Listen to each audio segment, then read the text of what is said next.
Mic check. 1 2 1 2. 1 2 1 2.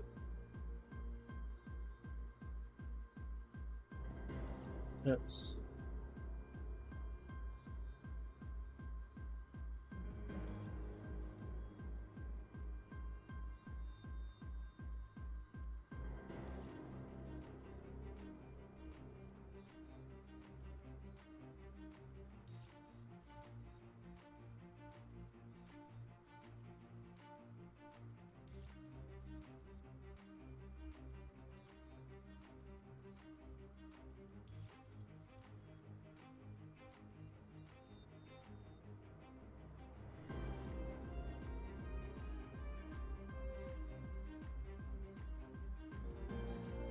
Give me a second. I need to do something. I'm sorry about the delay, everybody. I'm very sorry. Give me a second. Let's see. Let me check audio.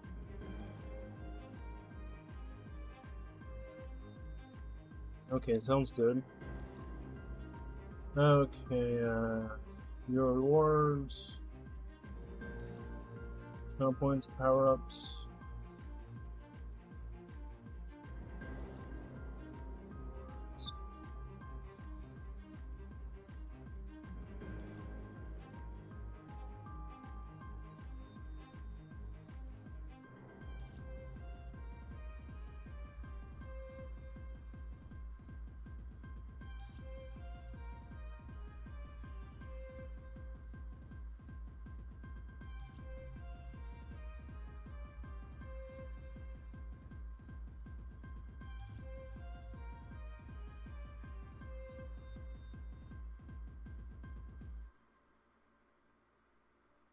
Okay, that's all. Should be good now.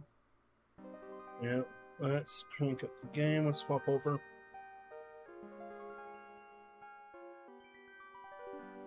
I made a ghost form just for the holidays. It's not October yet, but what you gonna do? Okay. Let's see. Chain together. String tool.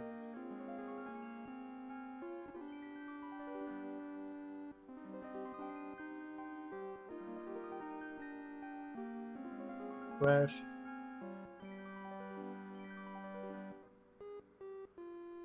Let me see. It's all promoting.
Okay, everything should be all good and all. Okay.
Absolutely.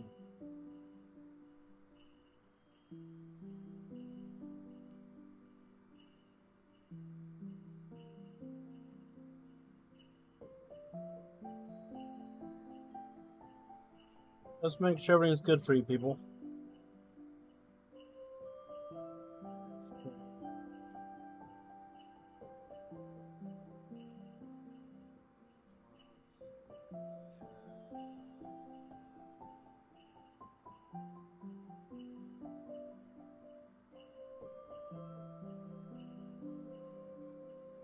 Is there a way to do mod view on the dashboard? Or...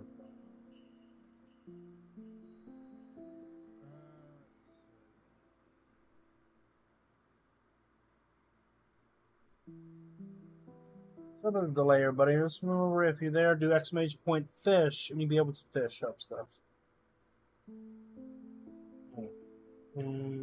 This will be a chill stream, nothing big. Interaction with the community purchases, just keep it talk stream. In your world.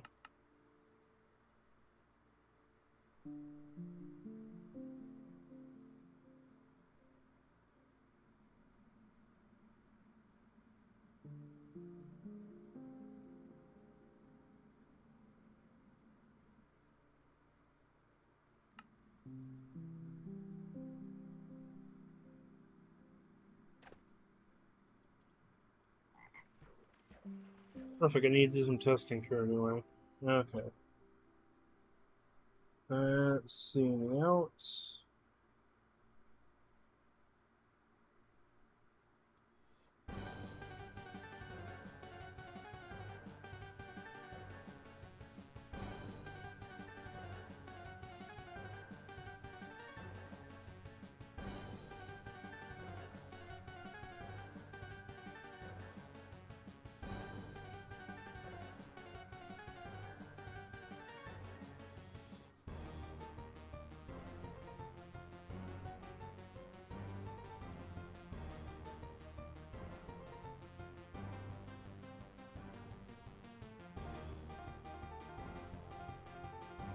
Let's...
see.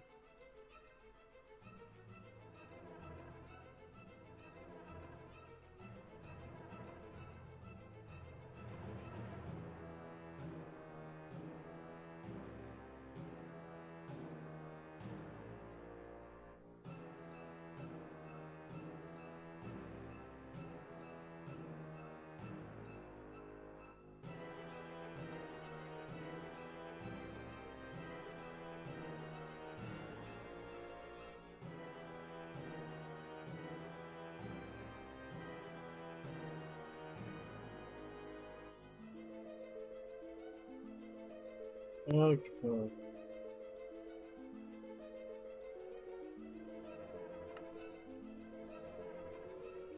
Okay, let's start testing we got to do.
Hello?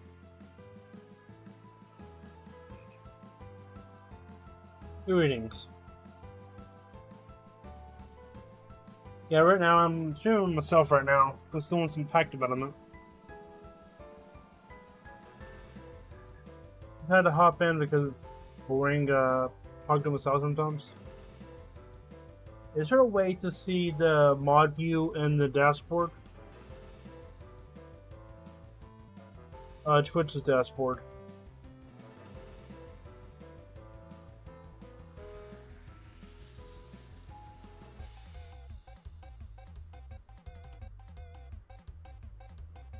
Hello. Heads up, I am streaming. As is.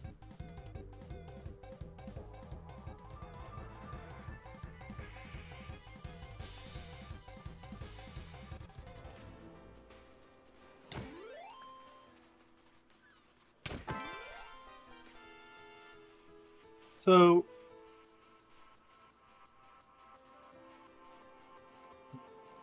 do, do you have Minecraft hat? Mailbox? Good. Everybody should have both versions now. Because remember when they did a promotion, like everybody got Bedrock and everybody got Java, if they had the counterpart. So people actually got 2 games for free, if they were smart.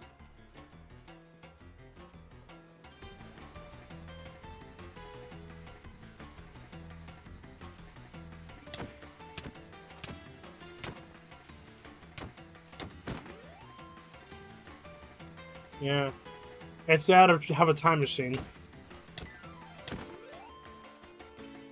Because as updates went on, it got more up in price.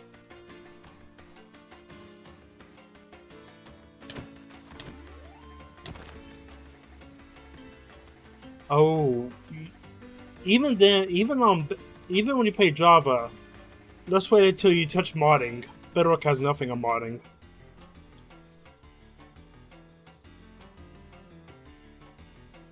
Bedrock right now is like kind of like the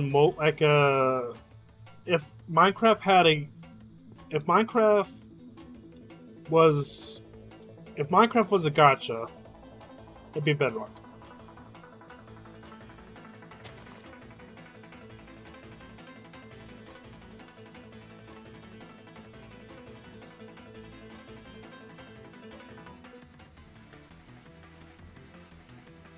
I'm doing pretty well. I can show you what I'm doing if you want. Yeah. What you were saying about, thank you. And I do have fish. You can fish all you want. And, what, you're streaming? Are you streaming? If you do on my stream, just drop exclamation point fish to fish.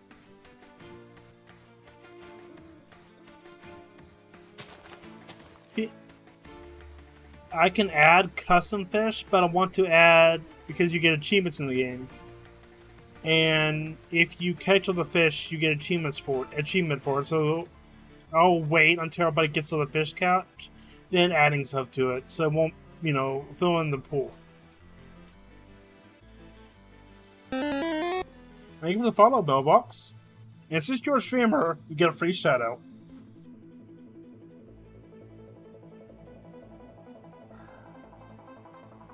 That's okay. From whom?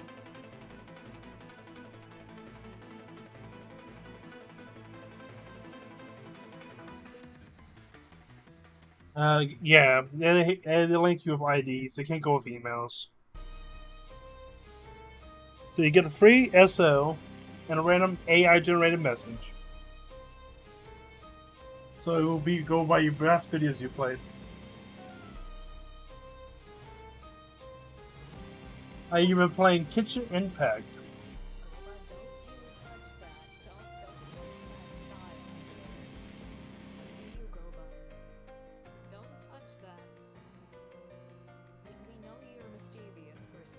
Volume control is still not good right now for anybody. Anyway, you do, and that's why I was asked, please help me with my volume. My volume's too loud.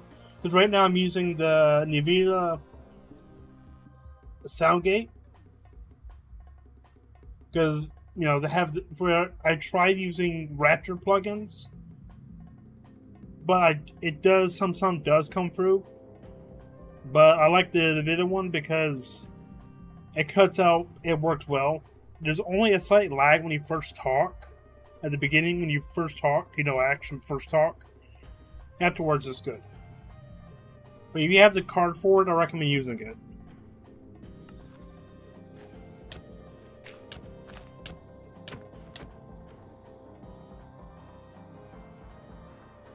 Oh no. Oh, and catch yourself a fish.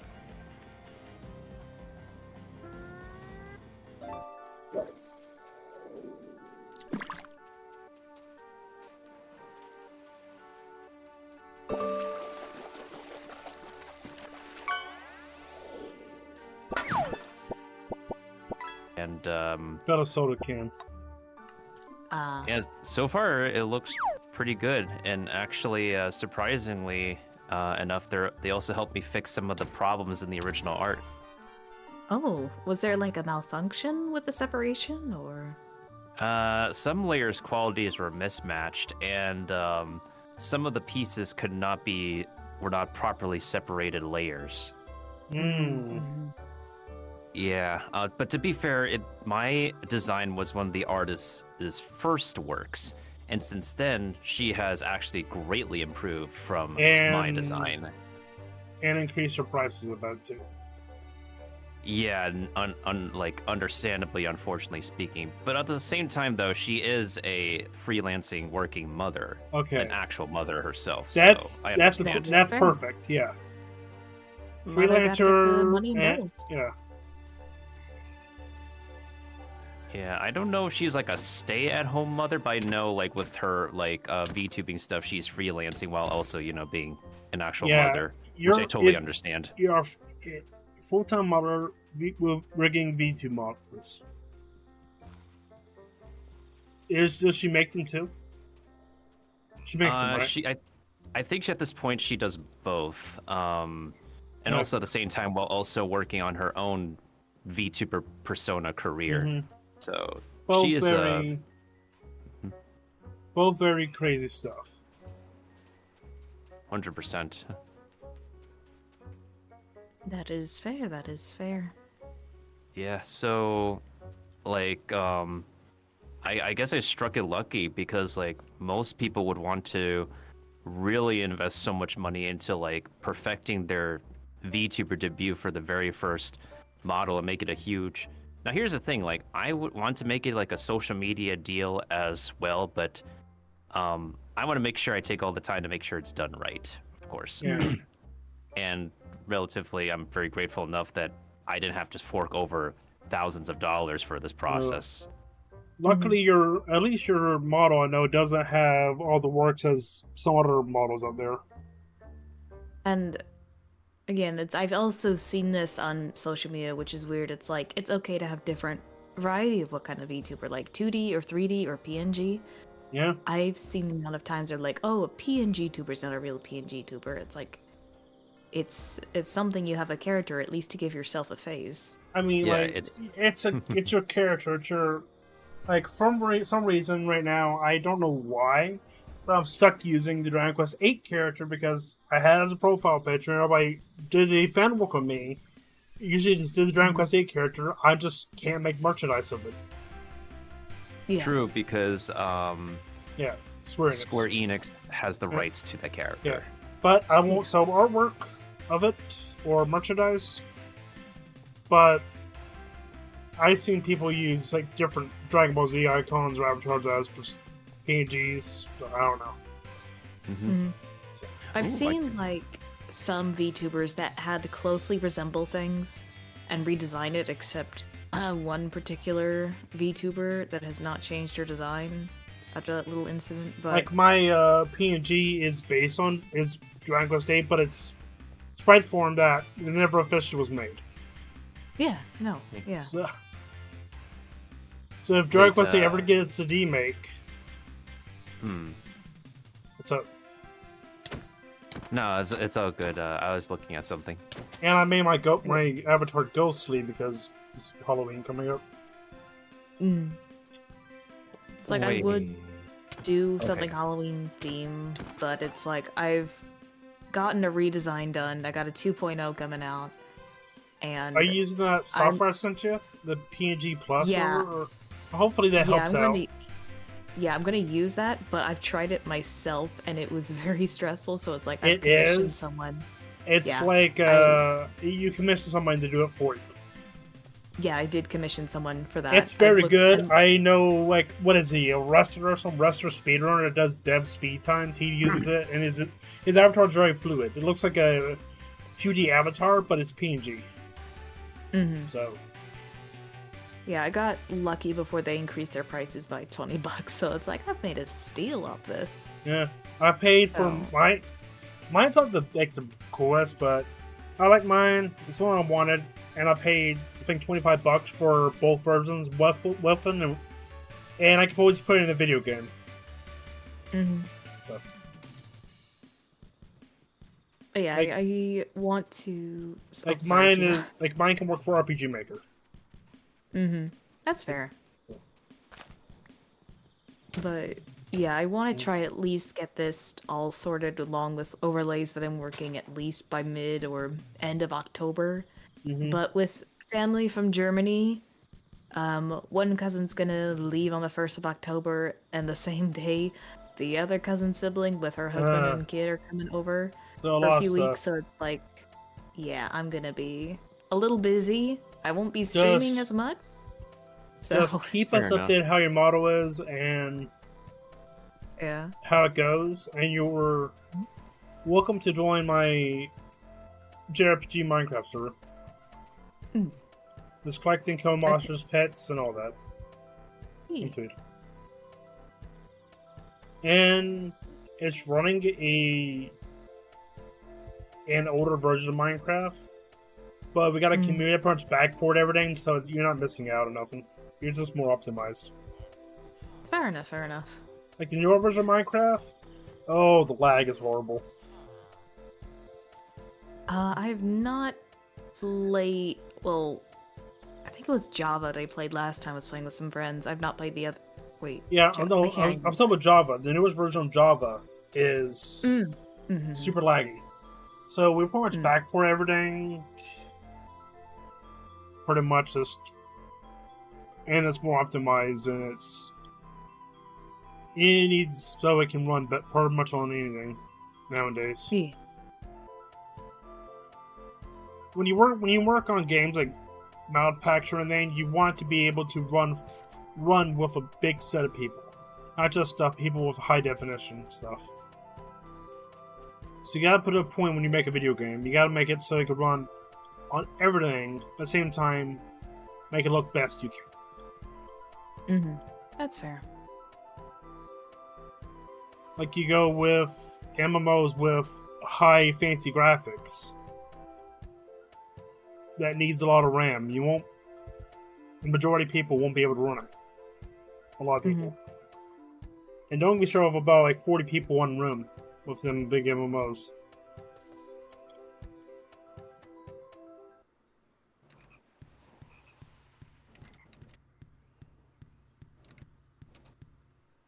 And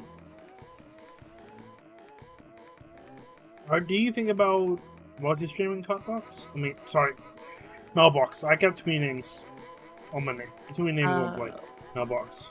What was the question? Do you think about multi-streaming? I've not done it. Trying to think. I've stream collabed with Mill and Rio. I think with you.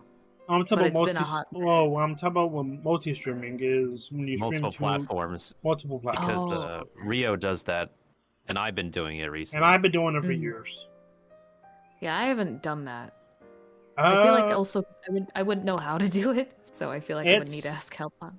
It's very easy to get situated once you get the hang of it. You just need YouTube, or I call it nowadays Red, make it easier, less syllables, and just a bot, like even Nightbot will work. Someone to moderate it, or you can just use the list itself, and OBS and plugins. There you go. It's a good way to archive your footage. Or because I know I like archive footage on Twitch, but for the mass viewing, it's very annoying to watch VODs on Twitch. Yeah, especially since usually VODs are trying to archive it. It just lasts for like 2 weeks. Yeah. The only flaw is that the video cannot be over 12 hours on YouTube. If you upload or stream it, so it has to be under 12, but majority of people will not stream over 12. Like, even my video, I sliced all the BRBs out and all that, it wasn't 12 hours. like 9 hours or something minutes. So, but if you ever need help, me and Nintendo can help you out. I appreciate that. Ooh, Definitely excuse do me. art streams. People might like to go back and watch that again. Yeah, I haven't done. I was going to do an art stream yesterday. Tuesday I was busy. Yesterday I thought I could do it, but then we had this very powerful windstorm The that hurricane? no hurricane, but it was strong enough to blow over one of the dead trees and crashed my neighbor's car. Ooh. And a branch. Is Well, your neighbor's no car one was okay? in it. It hit the front. It was like an old car too. It's like a 70s car. Oh, it's even Yeah. that's even more expensive. If Yeah. it was newer, it'd be less expensive. Yeah, plus it's a car that they haven't even used in God knows how long I've been here, even before I've been here. That should so be in the it's... garage or somewhere. Oh, they safe. don't have a Oh no, they don't have a garage. You know, funny how car culture works. You have a new car, right? Old car that pretty much worthless, and an old car that's worth a fortune. So there's new, old, and old. Like I'm talking about like 1970s and 1920s cars. I think somebody around here has a 1920 car on that. Yeah. And then a big branch from our tree in the backyard hit the roof. Luckily, there was no damage, but it was definitely we got a big branch since stuck in the roof. since it's your tree on their roof, if anything danger happened, I think you'll be charged for it. Oh no, it's my house roof that fell. Okay. Yeah, our branch hit our roof, and the tree that fell over was across the street, so it was nowhere near us. So so it wasn't your tree that hit their roof. I thought it was okay. So as long as nothing was destroyed. I mean, it was very strong winds. Like it was blowing the shingles off of people's roofs and whatnot. That's crazy. So it's like pretty much practically a mini tornado or hurricane. Oh God, I thought it was because when it first started around, it was like a dust storm. Like I couldn't see the mountain hills. It was just full on brown.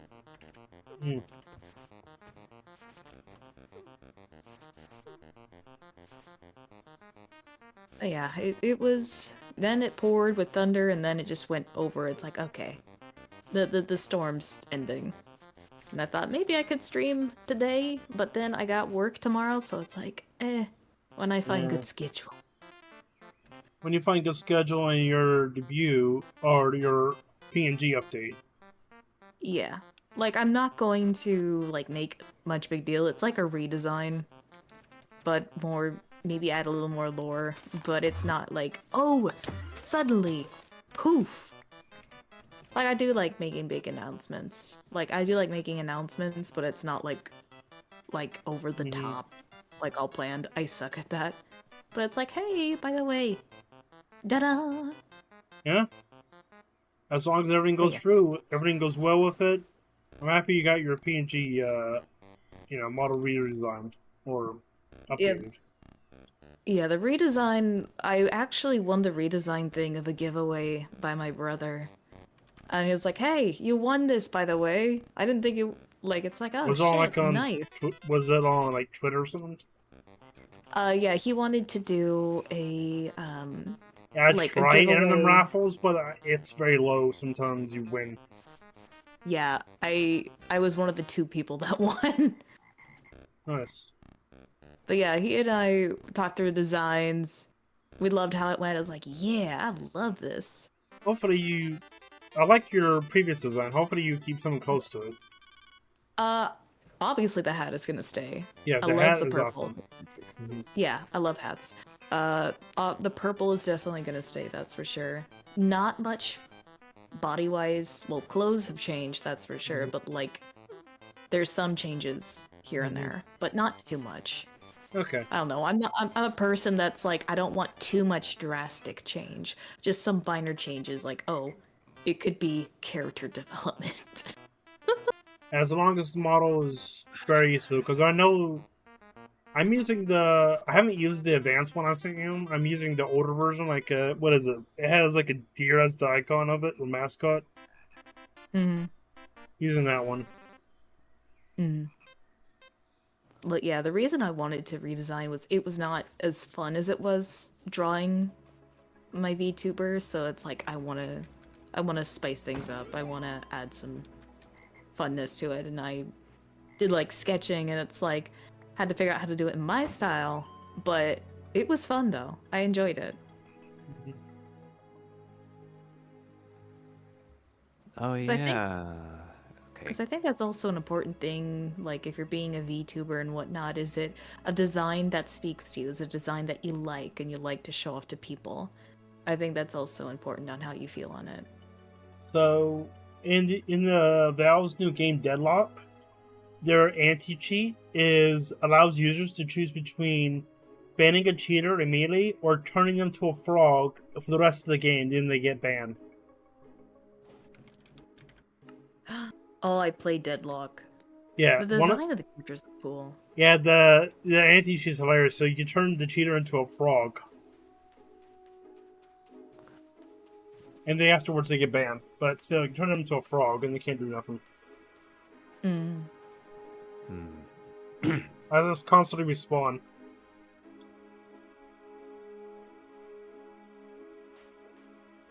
Oh yeah, and actually now that I think about the whatchamacallit VTuber thing, the VTuber you mentioned, Mailbox, are they a very popular one? The one Yes, they've reached 1 million Twitch followers. is it somebody everybody is it a corpo or an indie? I would assume they're an indie.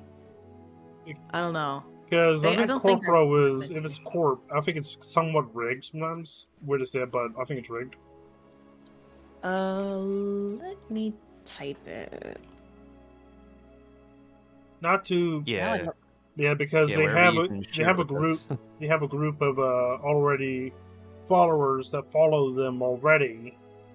So they're just, I think they're just like a Corpro's like a hive mind. So they people that follow them will follow this one too.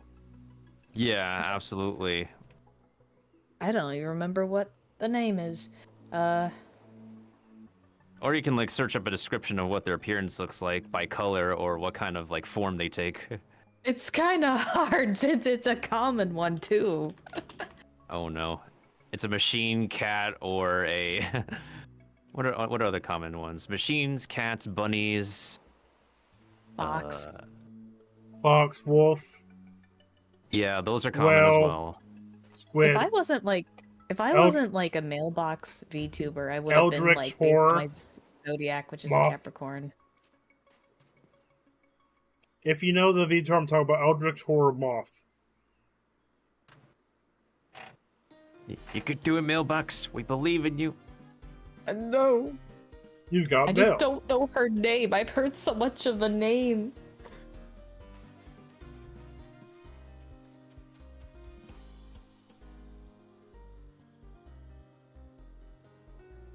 I saw videos of them not too long ago, even though I don't watch their content. I don't even know if it start with an vid. And Welcome to the live stream, Roblox.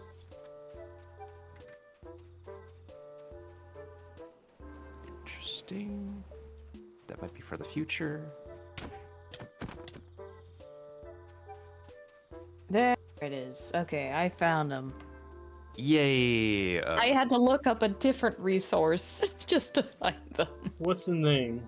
Can you There's the drop? golf claps. Yeah, I'll just type it to you and Yep. well, where's your thing? There it is. Sorry, I'm in the middle of equipment farming in Dino Land. Yeah, I've sent it to you too. Keep I up. haven't seen that name. Yeah, I don't really. I don't know. When I first heard them, I'm like, no, I don't. Something's off about them. I don't like them. Is that the one that that breaks a lot of equipment. Oh, the one It that casts- yeah, the one that uses a pre-made. VR. Yes. Yeah, Yes. the one that uses a pre-made Yes, and used marketing off of it.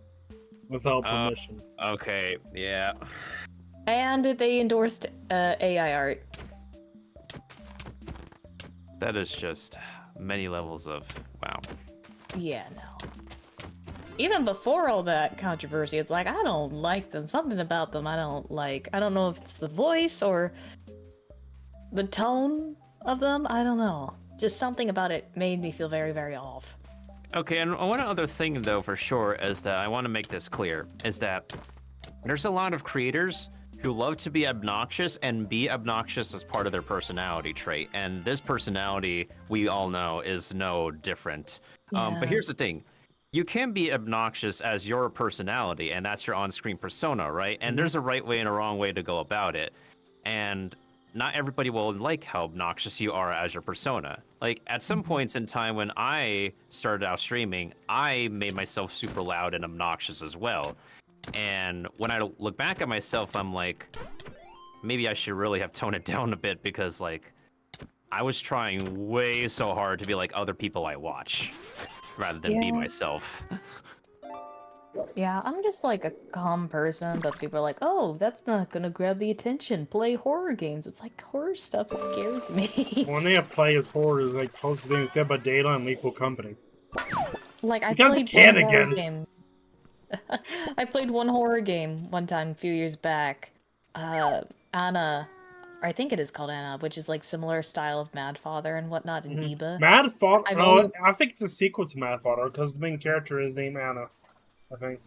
I only lasted for 20 minutes. I literally counted, and I only lasted for 20 Matt- minutes because I got chased If by a you want, piano. if you want to play a good horror game, Witch House.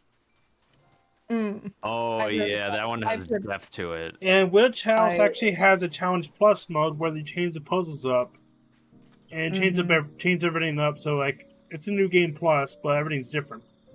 And that's how they Yes. do it. And don't play the game called Oni. You know why? Oh god, I know that one. The game is so bad in marketing. The HD version doesn't look HD. You know, updated Looks graphics. Terrifying. It looks And- terrifying. What I'm saying is, it just looks horrible. The game doesn't fit as HD. You know, it doesn't look like they updated the resolution or nothing. And the sequel of it, Japan only, had gacha in it. Loot boxes, an RPG Maker game. Interesting. So the game was pretty much just money, printing money. So don't recommend playing first game, play it, I'll get the old version of RPG Maker, but don't buy it on Steam. Yeah. Oh yeah, the whatchamacallit. There is like one specific horror game that actually also is full of RNG in it, and it completely keeps on resetting per save file as well. Like, I know it by appearance and art style, and it even has a sequel to it. I'm trying to remember what it's called. There though. is a good game that I recommend. It's a horror style game, but how you save is you die and respawn. Anglerfish. So every time you die, the game will become easier. That's like, wow, that's actually like different. And so you complete the game in 5 hours if you die not much, but there is different stuff you get for for different patterns. So there's different stuff and all that, and you go through it play the game 3 different times for different scenarios. So on top of that, If You've seen there's anything, yeah, it's quite RPG Maker horrors are quite something. I recommend playing it, but pick it up on sale or pay it at full price, and just buy it for somebody and says, "Hey, play this." Don't tell them nothing about it. Don't tell them. Don't tell them anything about the game if you played it before. Just don't. It's one of them type of games. But yeah, if I were to play horror, I don't want to do it by myself. I want to play with a buddy or with my partner. So, pretty much like something like Lethal Company or Phasmo, someone you're in the group. Yeah, I played Phasmo with people. I remember I played it on my birthday with some friends. I like Phasmo, I just haven't quit. I quit playing because of the developers of the game. I know they added more stuff. It's just been a while. They added a level system, so you have. What's up? Never mind. I found it, but you guys keep going. What you found? The game? I found the name of the game, but you guys finish up what you were saying regarding Phasmo. Nothing. I just don't like the developers what they did. So go on. That's fair. Okay, it's called Fear and Hunger. Okay. I've heard of that. That game and its sequel, like every single state of the game is never the same every time you play a new save file. They always switch up where every single item is, where every single danger will be, what happens to each of your party members. The endings are still the same, it's just that everything that you need is all put into different places on the map. And you still get messed up in one way, shape, or form.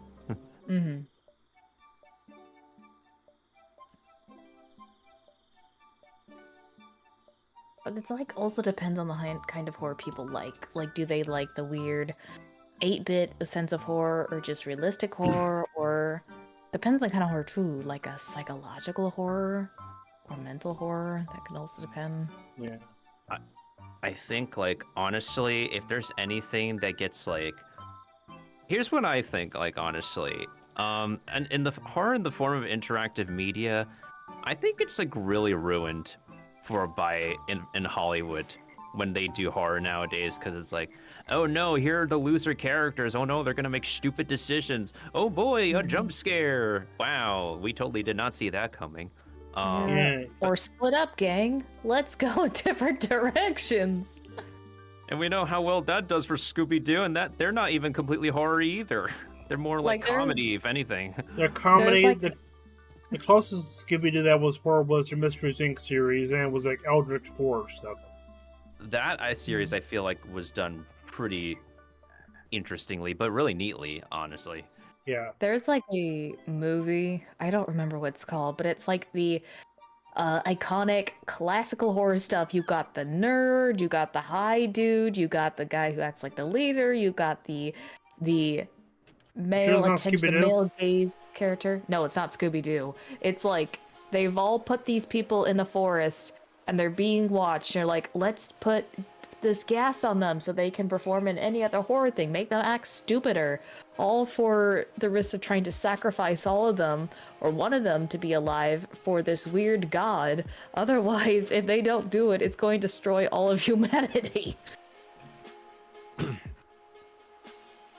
Yeah, I feel like they're just running out of really good ideas at this point. But I think the one recent piece of horror media that satisfied a lot of people, I'd say, was the recent Alien movie, Romulus. Yeah. I heard that one of the actors was a guy that was documented when he was being interviewed, because when he was in high school, he was like the tallest kid. He was like over 7 foot tall. He was super tall and he had long arms and very skinny. He was a perfect xenomorph. He had a condition where he wanted to play basketball when he grew up, but his limbs and his body's muscles just didn't work because it made him grow longer and longer. He was the original. Yeah, he was the original alien, and he did a very good job for the xenomorph. Yeah. Still don't like Alien 1, 2, and 3 is a good movie, and after that it kind of went. Yeah, it kind of went like southward, and like as of right now, Romulus is probably like the only piece that did well to pay tribute to the original works. I thought like, what was it, Covenant would do that? Like I went to see like Covenant myself, and I was like, there's some nods to Prometheus, okay, but it's like, it felt a little bit more like when Resident Evil tried to do their action game design arc until Resident Evil 6. Yeah, no. I think though, like Resident Evil, like they can do action just fine. They just have to sacrifice so much of their horror aspects when they get into like when they do action, especially like when they did Death Island. when they got everybody's favorite characters together. It's like, Jill, Chris, Leon, Claire, what are y'all doing here? It's like, yeah, it's the team up everybody's waiting for, but like, man, they have to get rid of a lot of horror aspects. I think with Resident Evil 7, Resident Evil 8 Village, especially it's all first person, you can't see third person. I thought that was like, it adds more horror in a sense, or it made things more spooky. Because you can't look around you, you can only look through point of eyes. So that also makes it even more nerve-wracking. Yeah, I think like the third person camera when they do for the remakes is okay because the way they executed for Resident Evil 2 remake at least, and 4 remake, whatever reason it needed a remake, I think it was fine in that case for people to recognize their favorite characters. This is how they look in HD in the remake. This is how the environment is compared to the original games, and I think for that delivery is fine. People can like first person mod the camera anyways for those remakes. It was definitely fine with the way they delivered things for the most part, because like the performance and how the game performed mechanically is drastically different while still maintaining the what do they call it? Oh yeah, tank controls. We love tank controls in a horror setting where we barely can do anything. Like the most Resident Evil playing the first Resident Evil, the dog jumping through the windows always terrifies me. Oh yeah, for sure. And you can play the old Resident Evils now on GOG, the original PC versions, and they're working. The modding community, I think, is already working on them. I still loved how much the internet, like 2019 was a really nice year for Capcom, which I played both featured games when it came with my graphics card at the time, Devil May Cry 5 and Resident Evil 2. But I loved how much the internet has really embraced Resident Evil 2, and Mr. X became a gigantic meme for people. Like even I saw him for the first time, I was like, yeah, bye-bye. Or like you could be gutsy and have some balls and try to walk past him if you want. Yeah. I just realized I sent the Philly message to my partner by mistake. Oh no. And he's like, what? And it's like, no worry about it, wrong message. Yeah, I'm aware who that, yep. Yeah.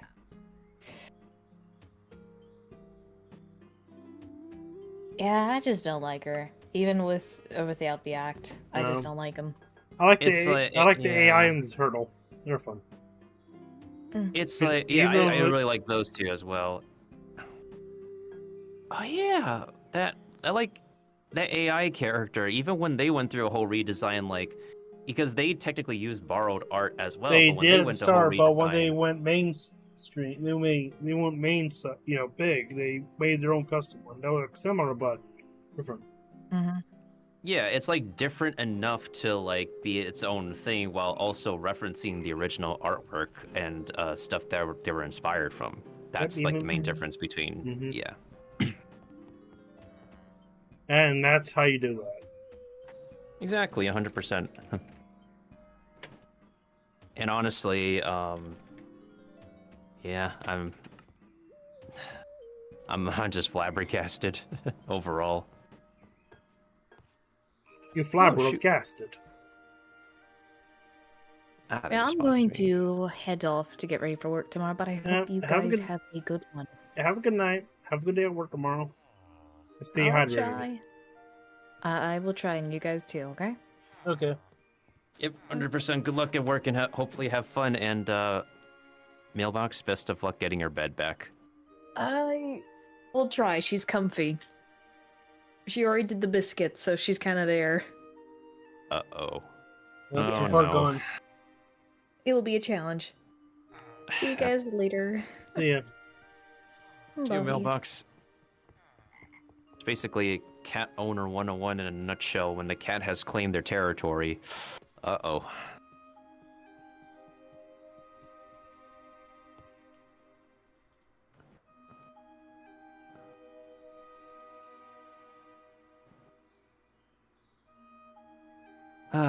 Let's see. What's going on with... Oh, no.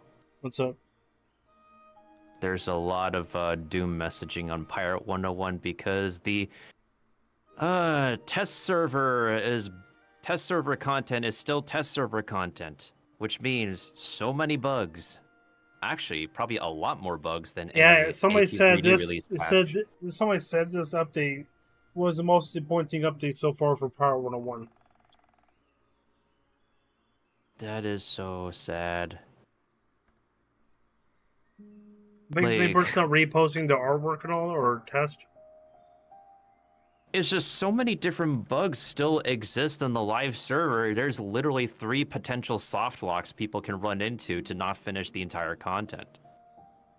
Like, and what did they only do in the test server? They basically only fix one soft lock, but all the other soft locks still exist. It's like you could get soft lock in the beginning, middle, and even the end of the new content.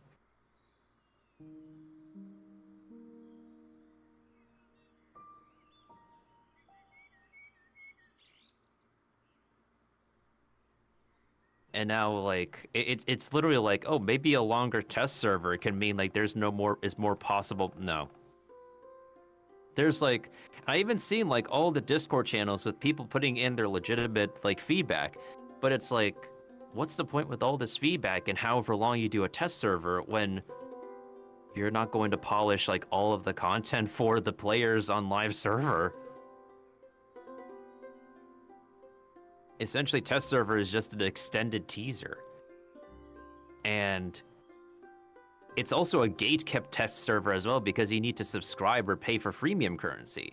Versus like AQ3D, you can just literally switch over to the test server to test the new content like And automatically. on Android, you got to install like like a file, but you're good. With on Steam, you just go pop a code in, and you're good. Yeah, so and that was also. This is also the original case for the original Overwatch, which anybody can freely switch to the original Overwatch test server before the new content is released as well. No gatekeeping, paywall keeping whatsoever.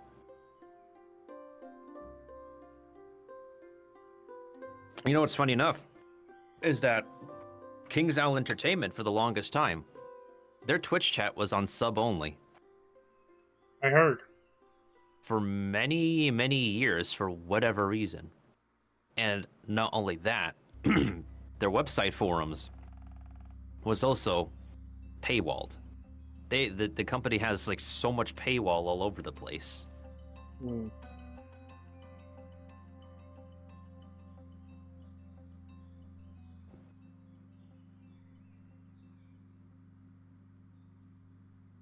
I also had to tell somebody that one of the original voice actors is literally not like working for the company anymore and had to show them their Facebook page. Former voice actor of King's Isle.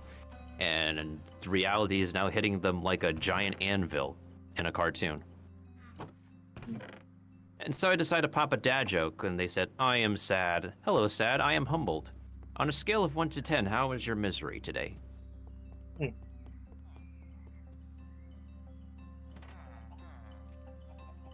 Crazy. Yeah, a lot of scenes of Cartopia diet.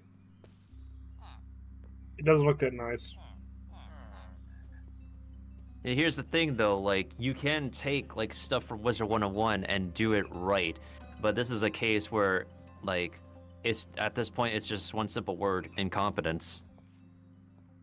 Yeah. For the longest time, their latest updates have been really so botched and not so like super polished since 2016. And anything that like they say is a concerning mechanical issue, by they I mean the player base, the company will say like, "Oh, we are aware. We'll take care of it in the future. These are pressing mechanical issues that have existed for 8 years, and all y'all could say is in the future. 8 years is now. Please fix now. They could have just take their time, leave the game where it's at, then work on the patches, then release the new stuff. It still goes to show, like, no matter how much like they do anything for Pirate, they prefer to like do so much more for Wizard 101. Like, we get it. Wizard 101 was the original product. It is the current cash cow. And now you guys get bought out by a bigger company that once worked on Pirate 101, but this is not what we expect. Mm-hmm. And they still haven't released Wizards for mobile. Because they're working on the console port first. And as But of on recently, mobile, consoles. it's been... So wait, so if they put on a console, that means the people. Let's see. Hopefully, let's see. I know games that have a subscription. I don't know if they have. separate. Yeah, some games are on Steam and on. Hey, Nico, welcome to the live stream. That Yes, it's been confirmed that every console platform will have its own subscription. some service. consoles have it for free. Because it's been they pay for the confirmed. internet. Yeah. Unfortunately, it's still requiring because they're still maintaining their original paywall for like over a decade, for whatever reason. It's not a paywall, it's a subscription pretty much now. They need to, even Wizards 101, they need to make the game, where it's at, the game needs to have at least Wizard City for free. If they don't. They've only been doing that as like free trial. Like when I periods first to, like, played pay Wizard, for like my buddy told me about Wizard 101, they bought me the subscription card. That's nice of them. And because they didn't want me to be downfought about the paywall, they didn't tell me about the paywall or nothing. They said, hey, use this card, just give you a free pet. So, and I played it. I got all the way to, what is it, Grizzleheim. That's the organically. side world, yeah. Mm-hmm. So, I went there for the quest to do that stuff and all, and after that I went back there. I like Grizzleheim. It's the one place that actually looks and feels good. But, like, I learned about the whole subscription thing. Like, I have to pay. And this was just getting out of high school. And when I started playing Wizard was 2010. I don't know when the game released. The game released in 2008, and I didn't start playing until 1 year later when they introduced player housing. That's when I got drawn played in. in 2010, gained enough gold to almost buy a house, but did not, so I just had the little cottage house. Then the email that I used, I think is lost because of the big giant Yahoo hack that happened way back. And never went back to Wizard because of the subscription model. Yeah, to be fair, like, I actually used up so much money, like, playing Wizard 101 as well, but, like, I ended up, like, not deciding to play anymore because, the gameplay got, like, super stale for me, and it got way too... I did not enjoy any more grinding for perfecting my housing projects. Not as much as I do from, Pirate 101, and I would say the original design for Pirate 101 would have thrown in crafting for player housing, but there's just something about Pirate 101's aesthetics and charm that I prefer better than Wizard 101. Pirate 101, it looks much nicer, I think. Wizard can't keep up their graphic quality with everything. I'm sorry, but there's places in Wizard 101 that look so horrid. Like they haven't updated stuff around it. They put in, like, a lot of the wizards now have HD textures. There's so many character models that now have HD textures. They're trying to HD texture so many different old locations, but at the same time, it can be a good polish in some places, but game did not need a polish. It needs to make the trial much better. That's what it needs. I don't care if the game looks like RuneScape, old school RuneScape.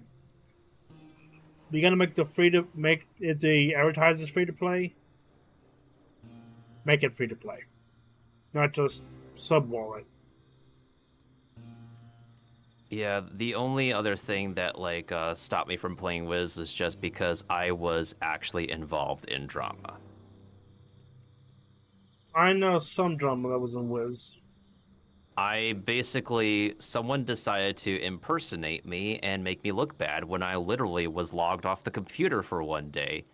Not, I was forced to be off the computer for one day. I literally had no idea what was going on, and someone decided to impersonate me and make me look bad to a former friend. I would assume they're doing well now because we've long made up and said like I told her it literally was not me. How they can fake being you if they're with an alt account? Yeah. Or because they can make an alt character, alt whatever, claim that they are me and make me look bad. It's just that easy.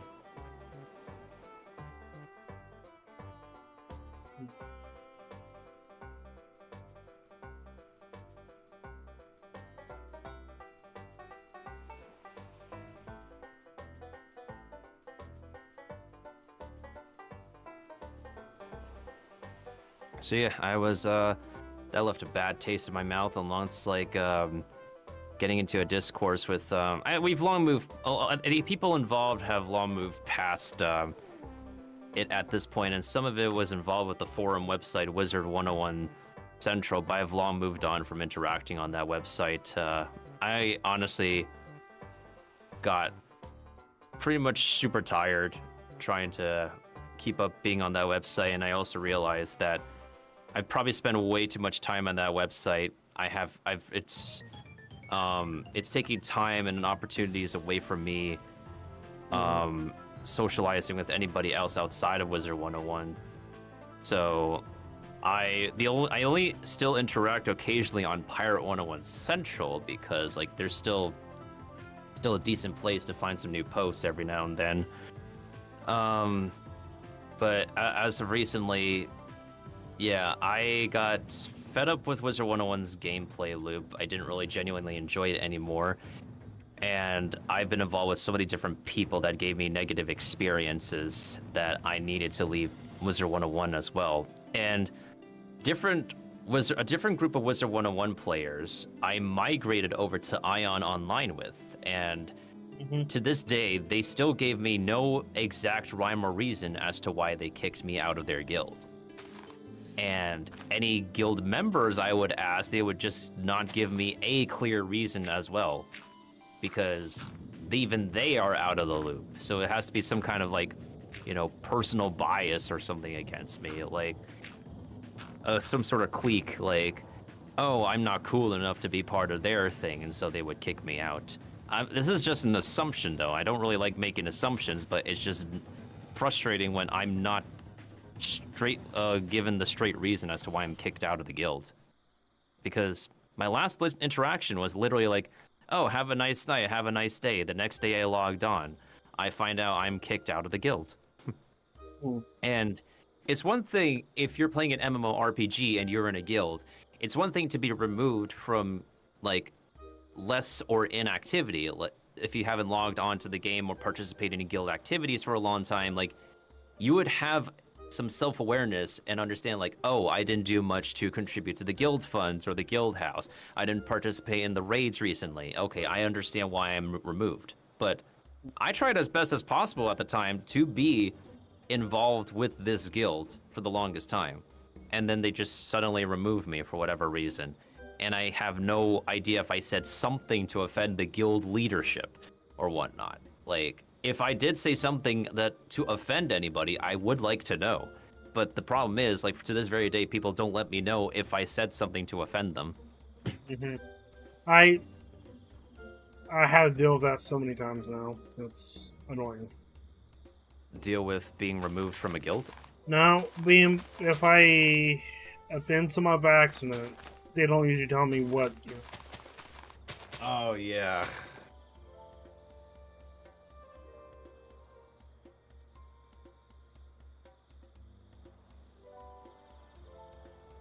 I think, like, I think someone got like personally butthurt or something on Red, like on my last stream after you left, and then I just told them that like they just asked like, oh, just remember I'm still alive. Just want to give you a heads up.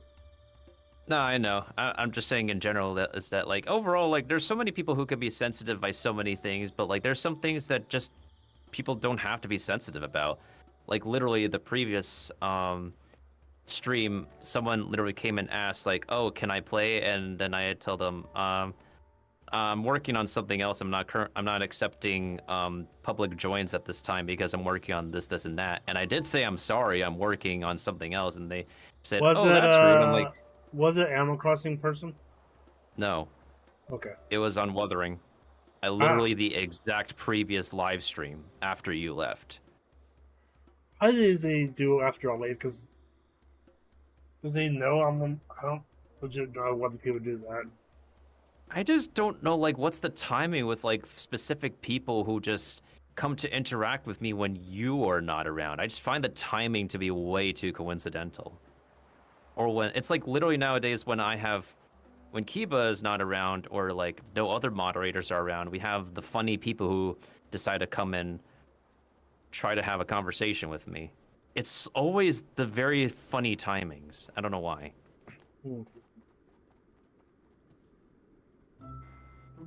Granted, these are all different people, but the timing is just way too odd. Very strange.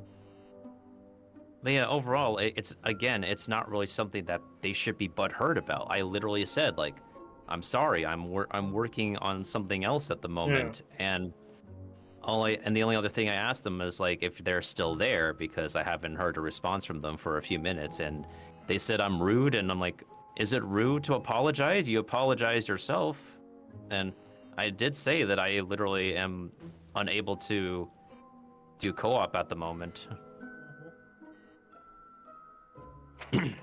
Okay, let's give Nico let me give you a shout out, Nico. I don't know if you're still there, but I'll give you a shout out. All spammers and mods that join my chat will always get a free shout out. And also welcome on in, Nico. Nico.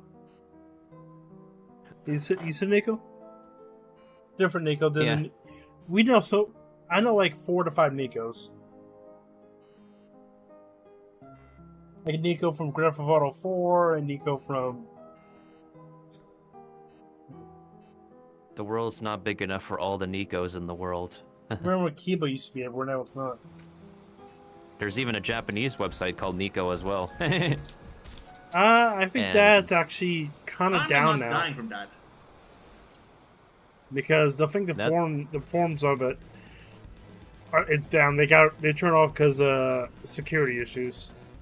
I don't know what's with, but Japanese websites have not the best security. I don't know why either. Oh, wait, hold up a second. It's not exactly the same name, but Nico, they still have this website. Nico. It's called nicovideo.jp right now, and it's pretty much functionally the same thing as the original website, just where the Japanese post their favorite live streams, videos, and memes. Yep. Yeah, it's very similar to the original one I used to go to. Their streams and all that.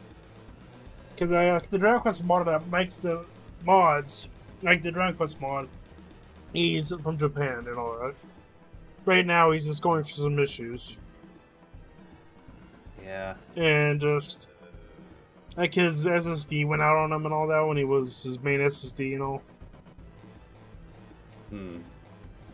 So...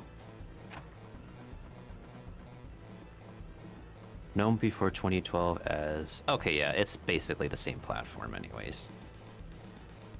It's Nico, whatever. Yeah, it's called Nico Inc., like the actual company. No, I think it's just live streams now, no community forums, because even the Minecraft forums, the original one, got shut down because they had some security issues way back. I think a site that I know that got security issue, let me think what it is. Could go on?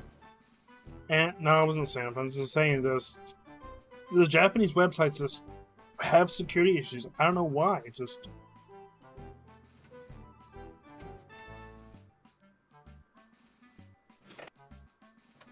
Oh yeah, I think there's a platform that I believe had a major I don't know if it's a security issue, but it was a big issue thing. Um, Omegle. That got shut down by the creator. Yeah, I remember people have used that website extensively for their For content YouTube on and live YouTube. stream. Hmm. But it got shut down because people are crazy. Unfortunately, the world Yep. is still full of crazy people. The world always has crazy people. We just know about them faster. Word spreads like wildfire for both good and bad reasons. You know, let's just give my fun guy a shout out too. This is what plays in the clips. Yeah, I'm using Guru, but I don't have the setting on where it shows the game. I think they turned it off. I think Yeah, it you was don't- like a beta feature they tested. Not very good because the clips can miss the line. 100%, yeah. It's probably best off to like not show the game anyways because like it tends to be like wrong like a good percentage of the time when streamers switch games. Like my most popular clip is not even the correct game identified either. Good clip plays. Power World 1 clip. I like this plan. What a coincidence. That was when I played more of it at the beginning. When you was a flush tuber. How did that go? That sounded like Yeah, Thyton that's would how we say. call it. Oh yeah, that's me impersonating. That sounded a like Ninja something Pig. Thyton would say. That was also during the days when hosting used to work, before they took down the feature itself. I don't know why they took down hosting, and there's no purpose of it. You know, there was no purpose of taking down hosting. They said their argument was that there was no purpose to hosting when there's no actual engagement with it. They prefer to keep the raids as it's more engaging for like different channels to interact with each other when someone's done streaming or when someone is not streaming. They I find remember, that, like, and at the same time they integrated where you couldn't raid somebody if you had a low amount of views. I remember that. Yep. Now you can just raid somebody with one view. Oh yeah, for sure. Yeah, see, what does the AI message awareness system? Nintendo A. You want to read it off or no?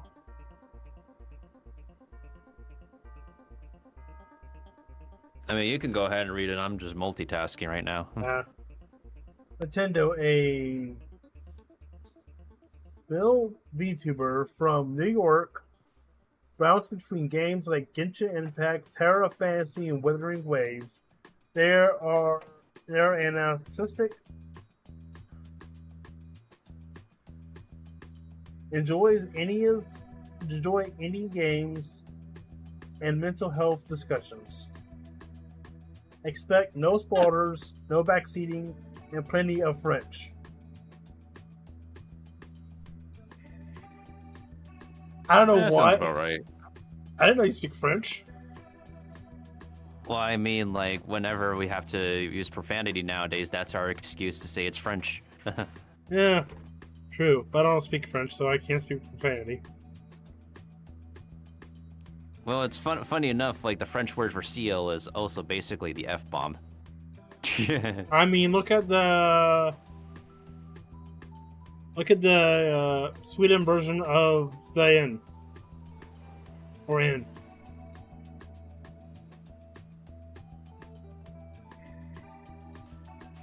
Oh, It was it's now fine. available for free. It was in Finding Nemo. Have you seen so that? game is free. Have you seen that Finding Nemo in Sweden or no? I don't think so, no. Let me send you the clip. Finding Nemo in Sweden.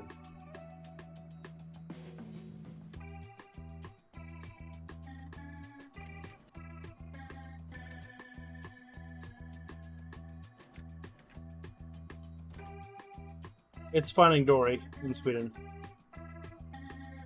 Let me send it to you. Interesting. Yeah.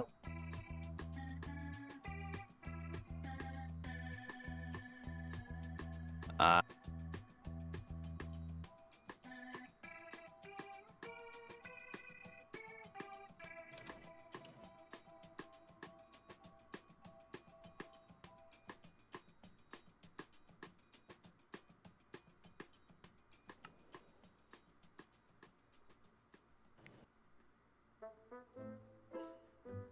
Yeah. I very weird. I wish they could put a fin. They'd be perfect. hmm. But they put that.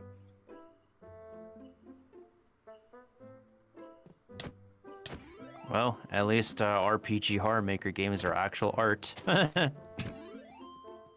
I mean, they are. I consider them as art. Do you or don't? I feel like they are their own pieces of art in their own unique ways. Amazingly, Yeah, games most of them. are its own form of art. Even forms of media is art.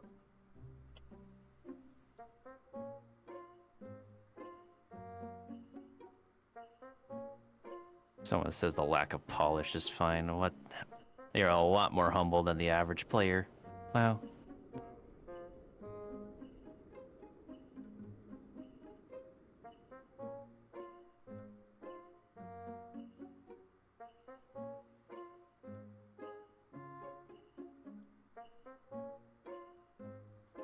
I know they're making their own visual novel game for for Wizard 101. Like, sure, what a way to branch out, but like, man. Too late now. They should did it back in the early days where Umineko and when Higurashi released. Those were good visual novels. Have you heard of Higurashi? I'm not really too much into visual novels. So I It's doubt I a heard of it. it's a Higurashi When the Seagulls Cry. It was a movie. It was a visual novel, and it was actually like a mystery visual novel. They had to find a witch. It was very good. The anime is awful. The anime pretty much cuts out a lot, so don't go bait by the anime. And the visual novel is pretty nice with somebody. The PS3 version on PC with the PC version with 3D with PS3 graphics mode is actually pretty good. And it's one of the best visual novels out there.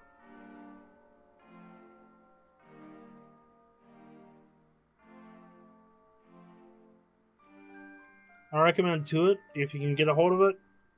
Give it a good read. They read subtitles, but it's in Japanese. Reads the visual novel, but it's in Japanese. But yeah, it's pretty transparent in English and all that. Like, streaming visual novels is like, I don't know how people can stream visual novels.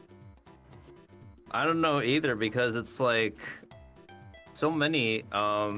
Unless you're talking about like a Telltale designed visual novel, then most of them are just so static and whatnot. And the only way you can make it engaging is if you have like people who voice act and role play with you in a voice call for the novel, for the dialogue.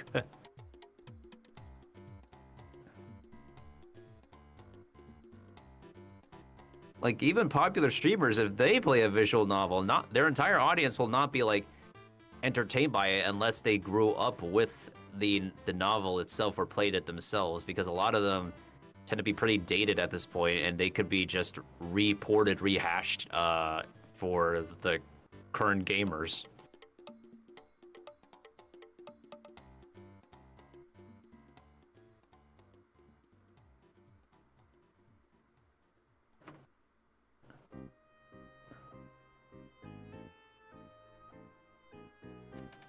Like, I do want to continue enjoying visual novels myself, but the only problem is it takes so much dialogue browsing and pointing and clicking until you get to the more engaging part of a gameplay, unfortunately.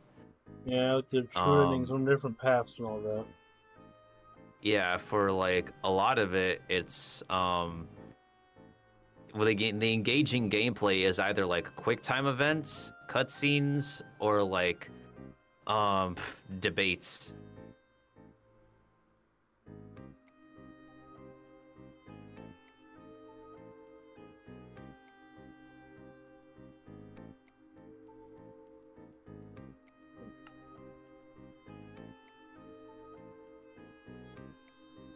I am trying to get a visual novel like series back though, to get it to modern platforms. It's just a matter of if the IP is still up in the air, or not Ubisoft. Oh, if EA Games still owns it.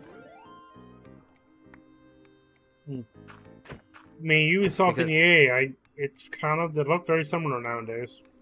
The practices. Yeah. 100%. And like, I'm trying to help like make sure this IP is still relevant and staying alive, because it can't stay stuck like closed on the mobile market and stuck in the DSi store forever. Okay, everybody, Like, I will take a quick break. Until I can keep talking. No, it's all right. I'm about to take. We'll grab some food, everybody, and I'll be right back. Technician, Enjoy some stackup video, and I'll play a 3-minute ad so you don't have to get ads and pre-rolls. It was a matter of pride, a matter of duty. I was a sonar technician on submarines. You know, sit there and use sound navigation and ranging to help plot courses, make sure we avoid obstacles. Dakota Allen, Army Infantry, Sergeant E5. So I grew up, I remember 9/11. I saw what they did, and I just wanted to go pay it back. So joined the infantry. I was real lucky. I got stationed in Germany straight off, so was in my first duty station for a few months and went and got to spend a year in beautiful Afghanistan. And then I went back to Germany and enjoyed another year and a half of doing infantry stuff. And then I was in the National Guard for 5 years back home in Iowa. Arturo Guillen. I was an E4 in the Navy, nuclear electrician. My dad was an Army officer. I didn't want to join the Army. I knew I was too smart to. I was in ROTC for 4 years in high school, and they had a Navy ROTC, so I was like, I think I could do that. The uniforms look cool. I went to college for 2 years, and I figured it wasn't for me. I figured I'd just enlist, and that's basically how I joined. Oh, I've been a gamer since way back in the day. Nintendo Entertainment System was the very first console that I could say was our family console. In my second patrol, we were out just doing, circles in the ocean, which is what, ballistic missile submarines do. It's very boring. One guy that was a radio man, he was the first one that really kind of pulled me into PC gaming, because he told me, he said, look man, I got Mech Warrior, and I've got a 3DFX Voodoo accelerator. Come over to my barracks after we get back. We're gonna play Mech Warrior. It just kind of grew from there, and I think that was my very first gaming support community, if you will. I've been a gamer my whole life. First console I personally owned was a original PlayStation with Metal Gear Solid. Going forward, playing like Siphon Filter and every Tom Clancy game, Splinter Cell, End War, really stoked my passion for the military. We all would either do two things after the duty day: play video games or get super drunk. That was how we got to know each other. Weirdly enough, games like Ghost Recon and stuff like that strengthened your communication skills, and you could actually kind of hone flanking, just the logic behind it, not so much the muscle memory of it, of course. Ever since I was little, I used to play video games. So far as back I can remember, we had NES, we went to Super Nintendo, from that to Sega Genesis. We even had a Sega CD, Dreamcast, Nintendo 64, PlayStation. Me personally, my favorite was RPG games. As soon as PCs were a thing and PC gaming was a thing, games like RuneScape or any RPG game, I played it. You're not even on the floor yet, and there's this huge, lit sign that says "Welcome to PAX," and you're just like, boom, you're here. You just all of a sudden look out into this giant floor, and you see so much cool stuff. Honestly, I've done a lot of pretty freaking cool stuff in my life. but that was a dream come true. Oh, Nolan North and Troy Baker, that was huge. Dave having that connection and Stackup taking us to meet them. I fangirled real hard for a minute on that one. You know, I've never experienced anything like this. I mean, we've met indie developers, we've met voice actors, we've met people that are just excited about the games, and it's almost like that instant bond, especially with the air assaults. You know, this brings us together and we talk about our time in the service, and that's cool, but what really lights that, you know, gets that spark in the eye of somebody else is when you start talking about your favorite game. It's great to meet other veterans who have experienced similar things as I have that can relate to me on a video game level as well. And we're bonding over video games, but at the same time we can slip in our military experiences and into the mix. Just started shooting shit war stories, and then it seamlessly goes from war stories to video games and back again. It's pretty rad. I'm like a big fan of Monster Hunter, so I didn't know about Dauntless. So when we got to play Dauntless, I was like, wow, this is actually a game that I can like play and stream if I wanted. The very first thing that we did was we went over and played Dauntless, and we all took on a behemoth and just rocked that thing. And it's almost like we knew how to coordinate with each other, and that's what we did. It was amazing to me. I've never had that kind of experience in a game before. I am 100% thankful for this. I can't even, I could never repay Stackup for this whole experience, and it's really just changed my life. I would like to thank Stackup for actually bringing me here. I've never actually been chosen to like do stuff like that, so it was like a very like heartwarming. This is actually really happening, and I'm gonna get to like experience something I love. Thank you for trying to keep up with the people that are having the hardest time. You know, we all need each other, and I think that's what this all boils down to, is that I didn't realize how far off I was and how much I needed people. And this just has really, really opened my eyes. So thank you all.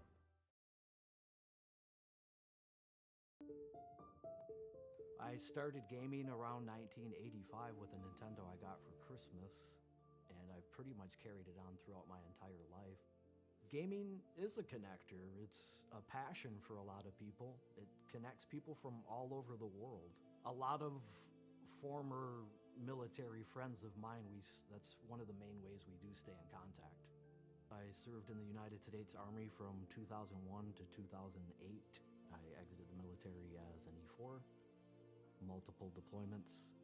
Since I've got out of the military, I've struggled quite a bit just dealing with normal day-to-day things. There's certain times where depression or life takes over and kinds of punches you in the gut a little bit, and I didn't know where else to turn. I didn't really feel comfortable calling like the crisis hotline, and knew that these guys talked to me all the time, regardless if I was in a good mood or a bad mood. So I went on their Discord and went into the Overwatch program chat, and it was an immediate response. And I was able to sit there and talk to someone over the phone and talk for over an hour most of the time, just about life and just ways to get help. It's had a huge impact on my life over the past couple years. If you're struggling, definitely reach out. If you're a gamer, a veteran, even a civilian, it doesn't matter. You can always reach out, find Stackup on Twitter, join their Discord, but don't allow yourself to be overcome. It's okay to speak up. You know, you're not alone in this. Someone is out there to help you.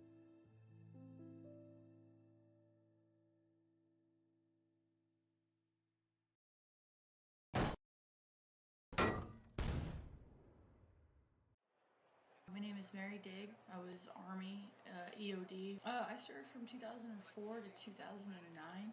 On November 4th, 2007, got called out for an IED. Brought the explosives back to the truck, and when I looked up, it was rocking, and literally the only thing I had time to do was hug it. So I hugged it. It detonated, explosively amputated both of my arms. We'd gone up to Wisconsin to visit some friends of his, and they were all playing Mario Kart on GameCube. And I was sitting there watching them for a couple hours, and finally I was like, somebody put a controller on the floor. Like, I'm gonna try this, I have to try this. Video games became my route of escapism. That was how I coped. If you wanna be happy, you have to do things in life that make you happy. And video games very much took me out of a dark place and made me happy again.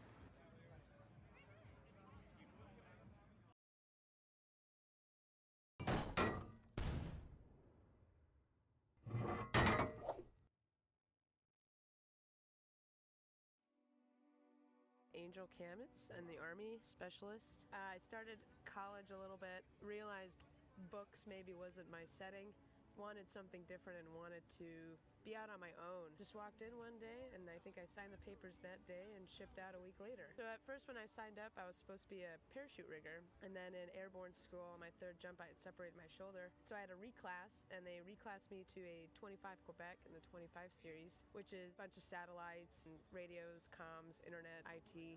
Kyle Himes, Staff Sergeant, United States Marine Corps.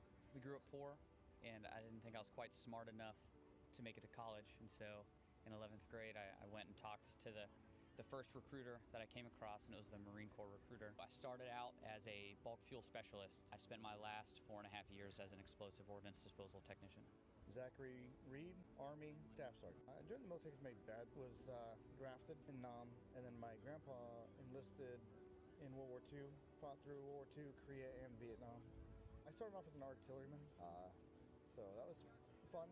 Deployed in 06, 07, got injured, and then continued my career now as a firearms instructor.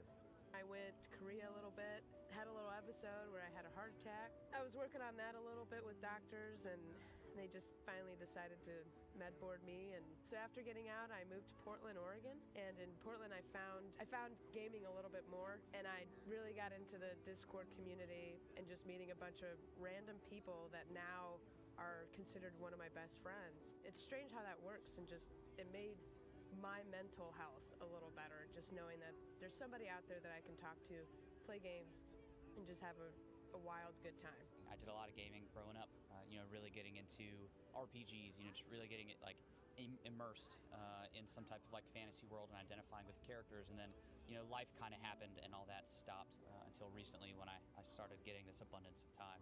I was in Afghanistan from June to September of 2019 when I was taking an improvised explosive device apart. Busted up my face pretty good, messed up my neck and my chest, and then it took my index, middle, and ring finger and half of my thumb on my left hand, and then did a number on my right hand as well. So for the last 3.5 months,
I should be back.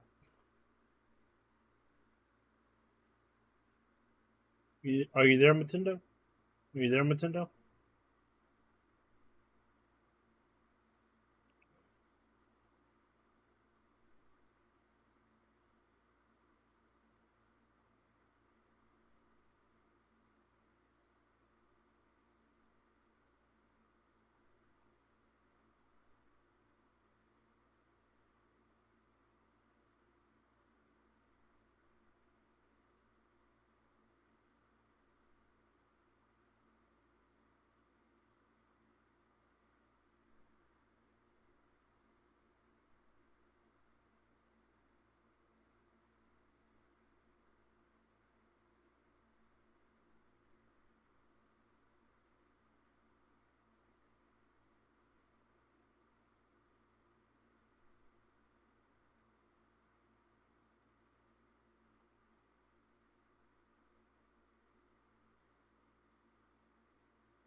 Okay.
Okay.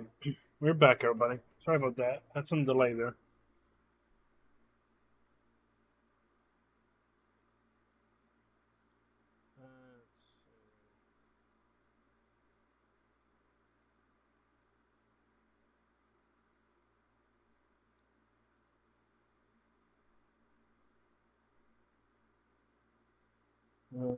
Settings.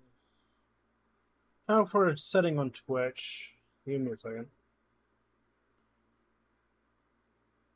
I'm trying to get mod view up over Twitch so I can easy access some stuff.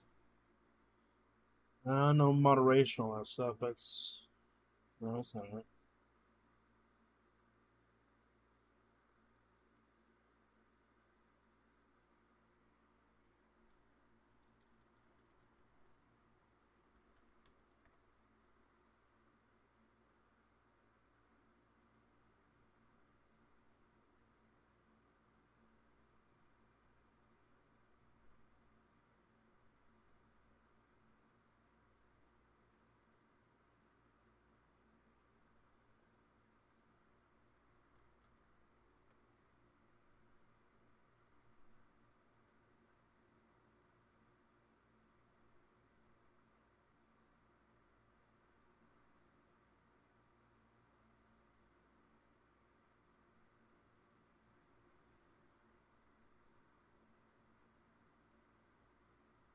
So let's see.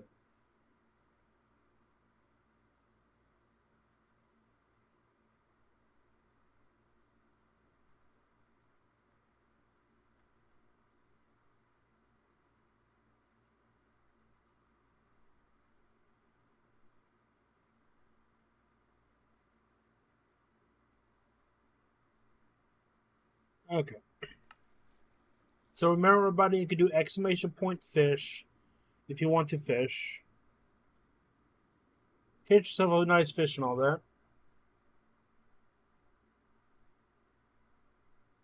Oh, I custom fish once we had 100% fish captured.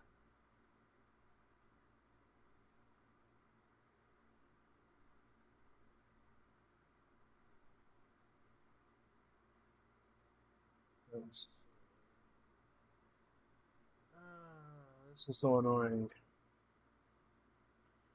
Because I want to get the feature that's in mod view that's up here on the dashboard. That's being a butt.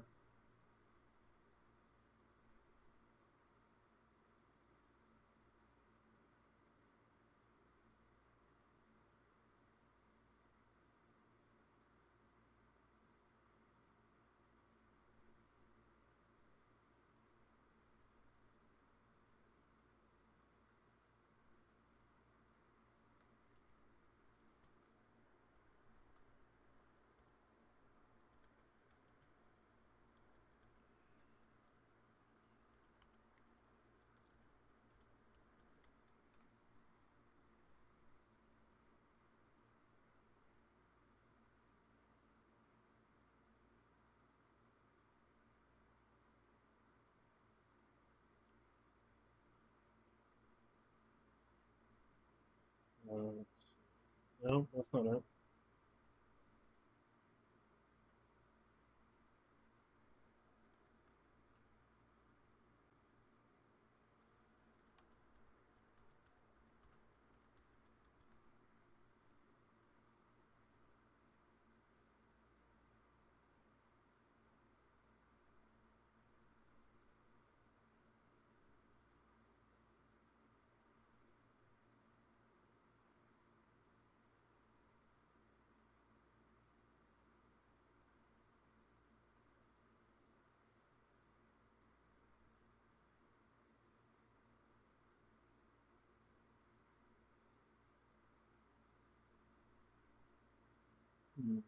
Okay.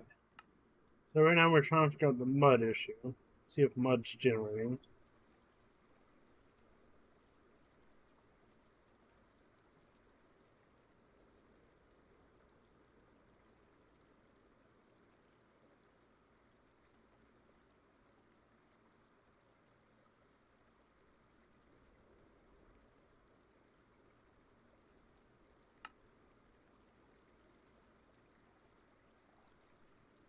Searching.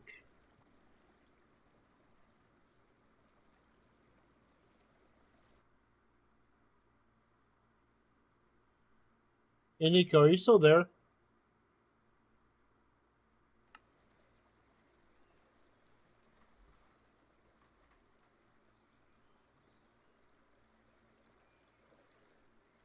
Ah, Tibbs' new wolves.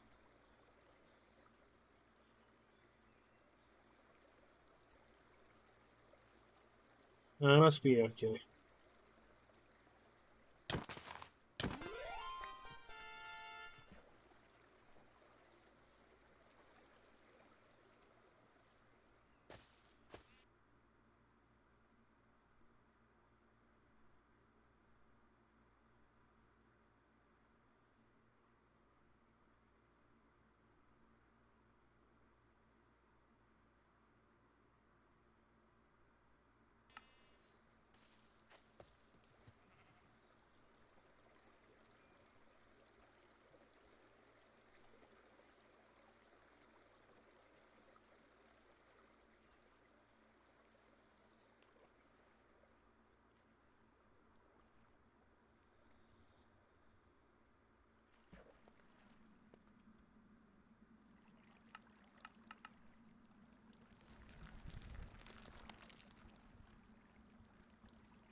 Let's see.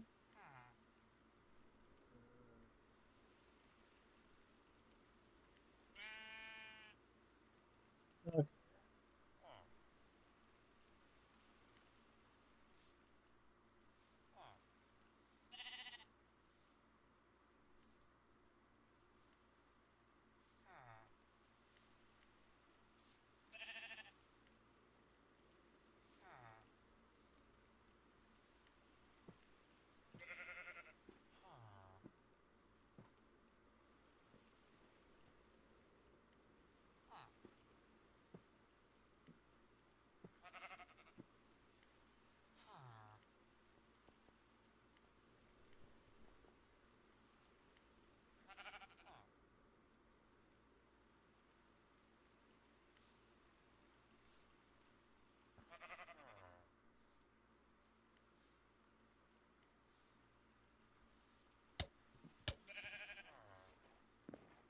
Okay.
Okay, let's do that.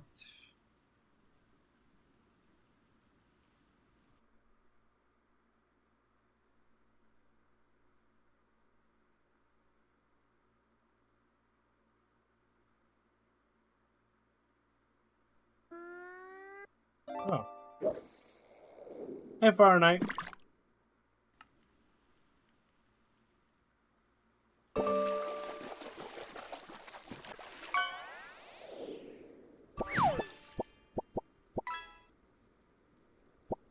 Alright, Fire Knight. Nice. Remember, you can use the command !fish, where you can use channel points if you don't want to do the cooldown.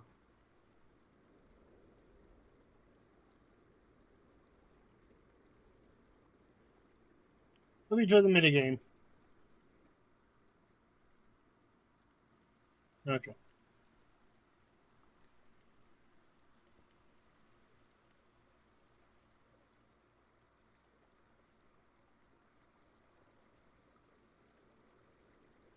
Yep, !fish. It says in the title. Pretty much I'm doing a charity stream that supports, I will be forever on doing charity streams to support veterans and people that are in the Army and prevent prevent unliving themselves and all that to help them survive, help them help them with video games to relax. So, and I'm ghost form because of future Halloween.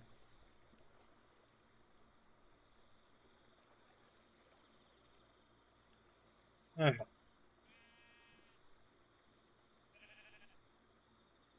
Yeah. So, you can donate to them if you want to. It's there through measurement commands, and it's down below. And Twitch.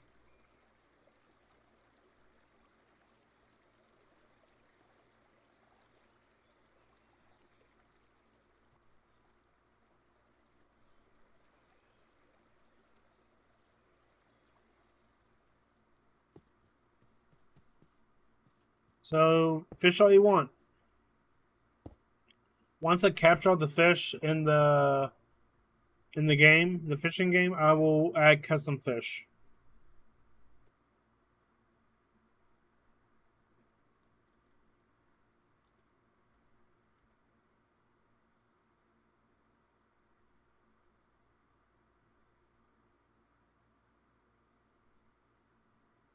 Yep, there's 100 and something fish by default, but I'll add more fish once we catch them all, because there's an achievement for it. And yep, fish all you want, and helps me out, and it helps you out. The goal will be later on used for something else.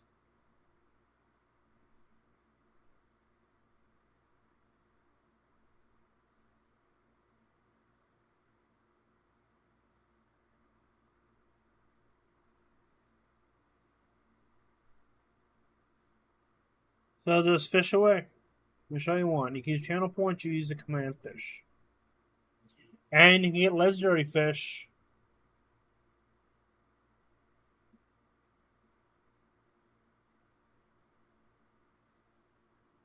Who knows? Free plat? You mean platinum in the chat? No. The channel points? No. They cannot. You can't get them for free. You have to do a wager, or you have to sit and grind and farm for them. Not that. And I'm back. I'll go back.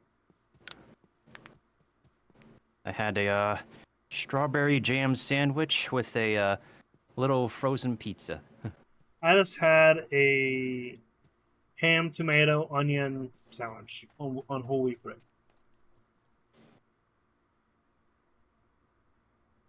I think the cereal I had when I woke up was whole wheat. Texturally, it felt like it too. I'm doing pretty good. Yeah.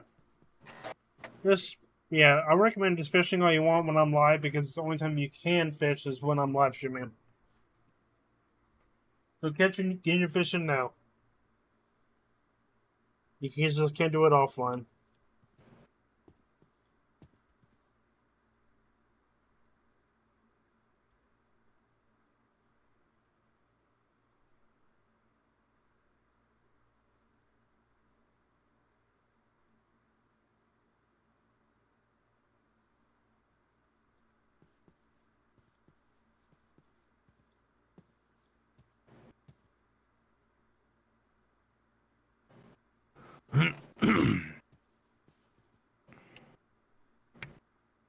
Yeah, Adventure Quest for the first overall PvP.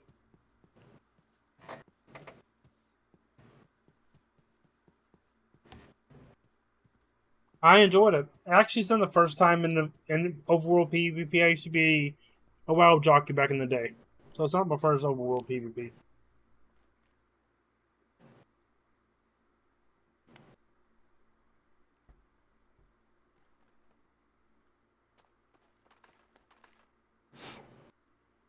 If we're going back to WoW, so dumb and think about it.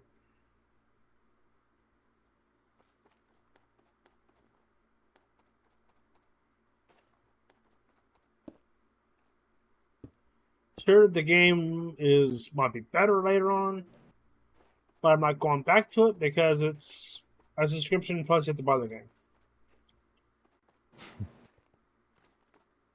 Yeah, the only game right now that's been worth it for a subscription is Final Fantasy XIV right now.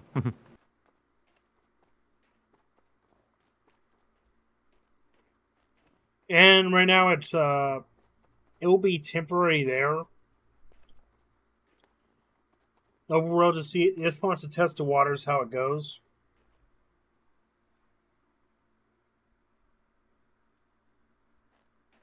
And Nintendo, you got a legacy title. Legacy title where? When we did the pirate stuff for winning and for being part of the pirates. Ninja's got their own cool. too. So yeah. But Ninja's got theirs, the pirate got theirs. Ah, cool. I think it's temporary. That's what Lag is saying. Ooh, Lag I should galore. actually try out this game. What game? It's called Chef RPG. Looks right up my alley. I'd say you burn the water. Actually, yeah, it's quite possible. Because one of the Genshin Impact voice actors has literally burned water before. Still, I don't know how that's possible, but yeah. The chemicals in water. The metals in water, if there's any, can cause it to become burned. I do like the art style of this game, actually. It reminds me of a little bit of Stardew Valley meets Diner Dash meets... Yeah, I guess we could say Stardew Valley meets Diner Dash, in a way. I know some. I think one of the games I gave to you actually has a cooking game. I think, yeah. Iron Chef Stardew Valley is a game I gave you way back. Oh, now it's on early access. What's up? I did give you a Iron Chef Stardew Valley game. I'm gonna have to see what it is then.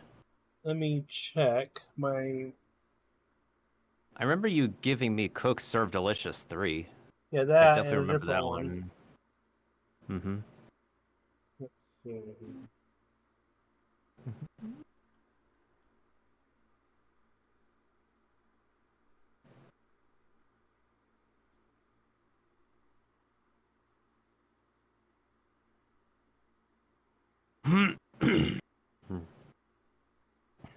Is that not working? It was Epic Chef, the game I gave you. Right, okay, that one. Yeah, I definitely remember that one. New version pre... Oh, right, because the update is happening on Saturday evening for America, but it's going to be Sunday morning One for second. Asia. There you go. Try it now. Try exclamation point chest now. I had it off. Oh, great time is crunching.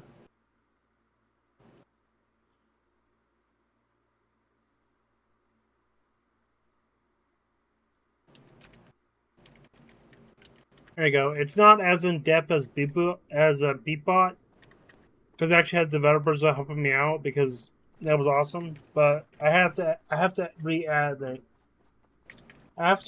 the stuff for the bot again to make it more streamlined again. So the bot's just basic one.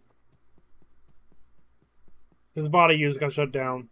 I'm using the stream elements now. Missed a bot. For what? I had a bot that was for my live streams. It was a Beatbot. Very useful because I actually was able to talk to developers and all and do stuff for me.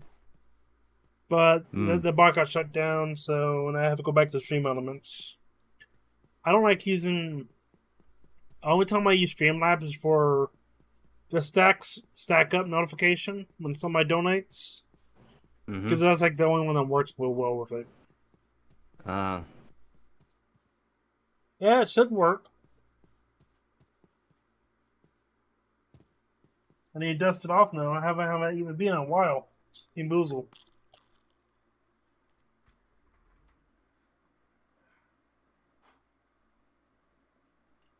Let me dust it off. Give me a second. Let me get the can air. There you go. Dust it off.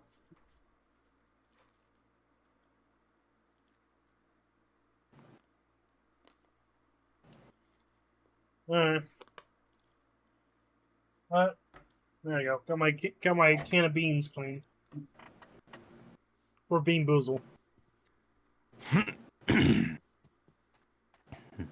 It's surprising nobody has played the hydrate card, and it has been over 3 hours. Nobody did a hydrate on me. Man, you want the streamer to be dehydrated? How could you? Apparently, a lot of streamers do. A lot of people want streamers to be dehydrated nowadays.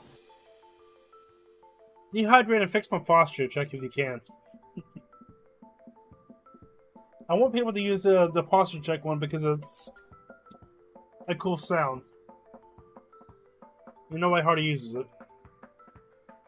Give it a try, Fire Knight. Posture check.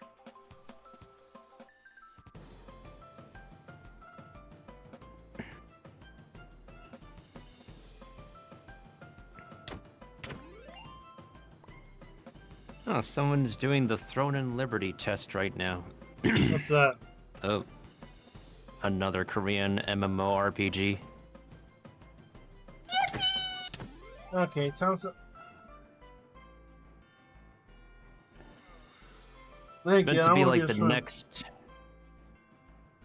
It's literally meant to be the next Korean action MMORPG, but from the first impressions of it recently, it's questionable.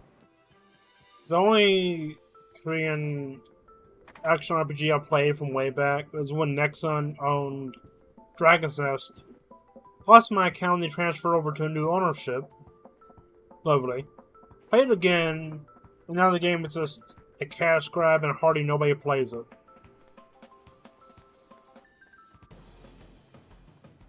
Yeah, it feels like Korea has a hard time maintaining their online games healthily as of late. Like It's Square just Enix become... and mobile games.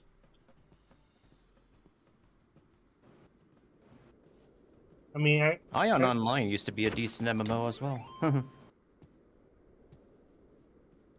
Oh, guess what game is getting shut down finally after a long time? What game is getting shut down? The tap on Simpsons tap game. You know the city sim? It's a Simpsons game? Yeah. This Sims mobile game. Yeah, the game was running around for 12 years and it got shut down. It's getting shut down. It's getting shut down recently. Wait, what's the gameplay like? Is it a city simulator or something? It's a city building sim. Like you build houses and you take care of people. It's like, Oh yeah, even Family Guy did one of those. yeah. Simpsons one, they lost the rights of Simpsons, so they're shutting down. Like the Twitch contract with the emo bubble thump. I barely remember that emote. Let's see.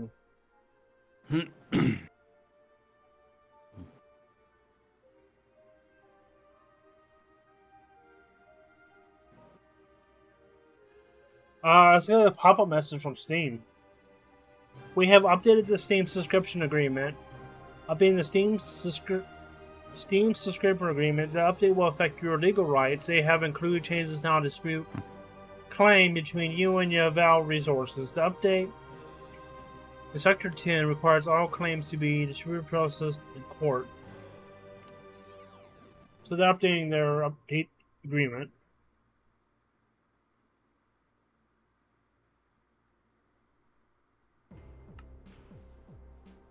So I have to accept it if I want to use Steam. It might pop up for you. Section 10. It's in an account mode.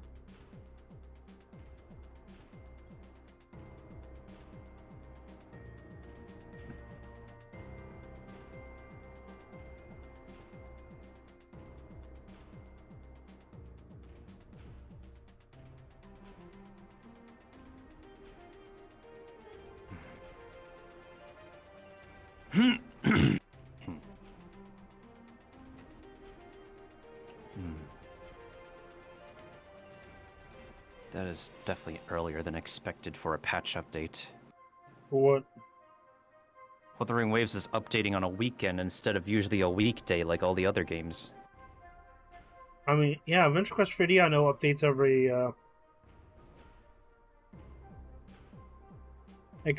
Tuesday to Wednesday, or even sometimes Thursday. Yeah, So the they other can- live so- service games I play also do Tuesday and Wednesday. So they can, just in case a bug happens, but truly nothing on a weekend. Yeah. I don't recall there being like a Chinese holiday or something for the update to be pushed like to a weekend. I won't be. I like Warframe, but I won't be playing.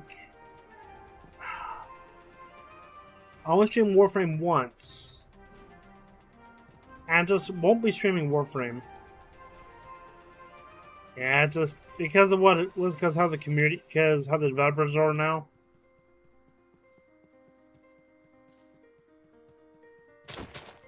where you say anything that can offend anybody in chat, they pretty much will world ban chat ban you. So you can't talk in world chat. That means you can't trade.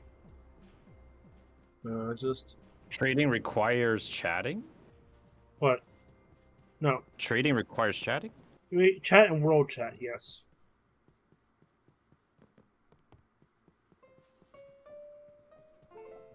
Yeah, I won't be streaming Warframe, and what I heard from people asking for constantly ask platinum. I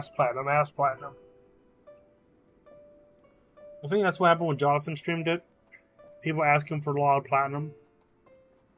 And a few other people here and there.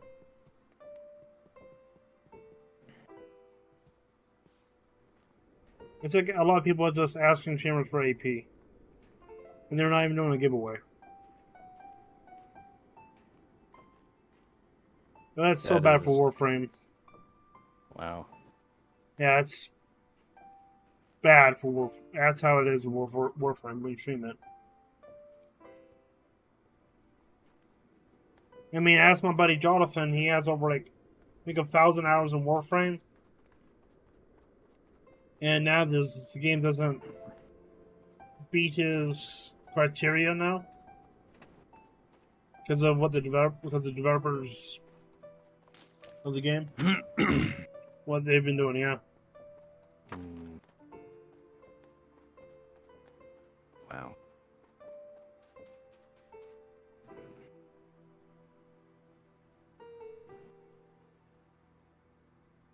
One second, I might have nicked myself. I'm gonna take care of that real quick. Yep. Get yourself a band-aid.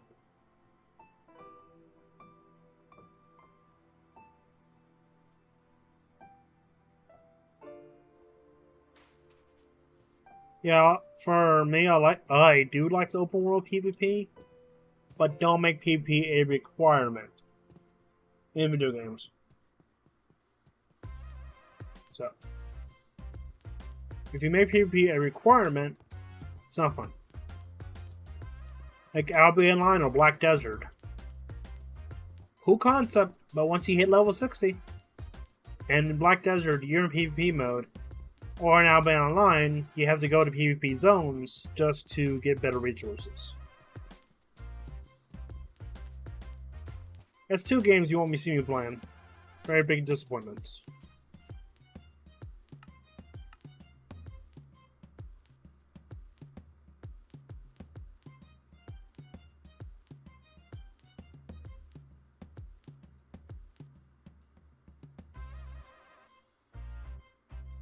I remember there was a quest in Ultima Online that did that.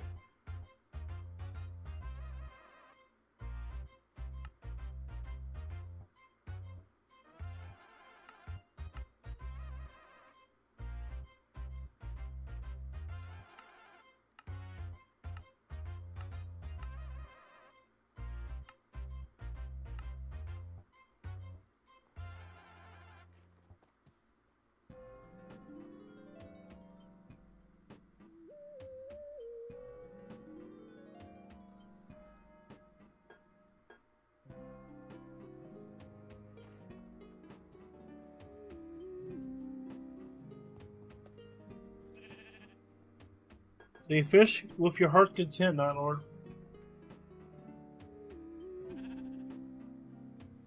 And if you want to see your leaderboard, see the leaderboard, just do !LB for leaderboard.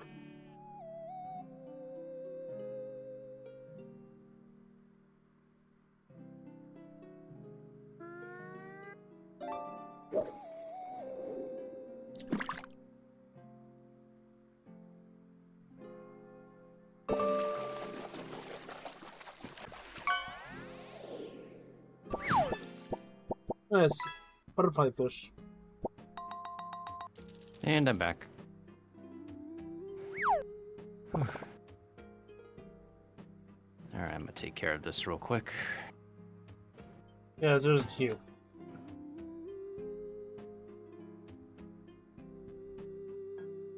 You see who caught what and all the...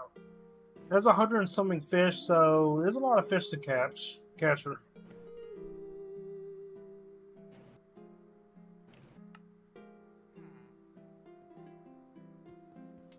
Yeah, This fish you want, do the command or use channel points, up to you. This is a cooldown with the command, so you have to use channel points if you're greedy.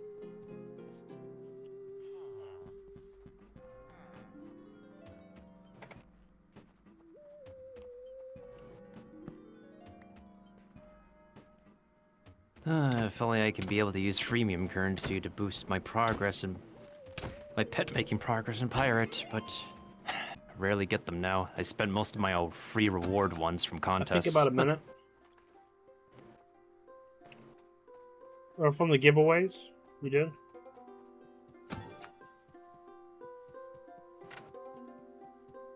What giveaways? You did Power 101 giveaways, right? And they pretty much give you codes? Originally, yeah, but they changed the criteria for it. You now need to be part of their content creator program, and you're not. A big part of it is being family friendly. I cannot do that.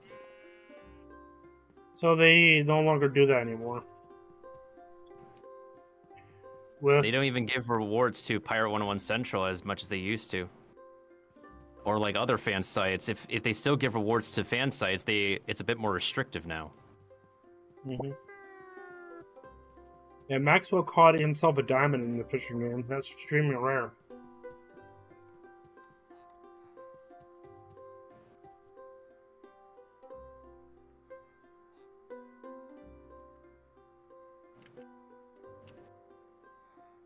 So fish like your heart's content.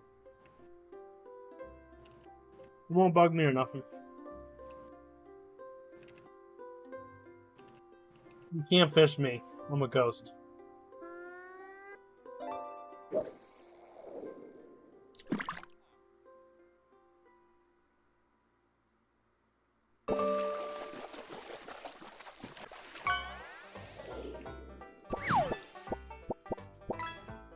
I found a woohoo.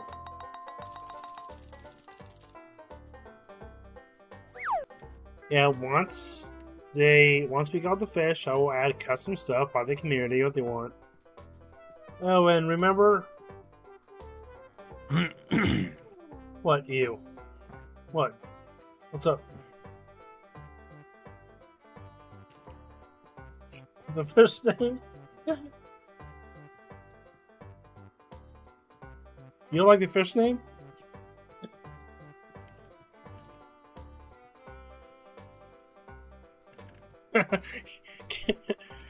Yep.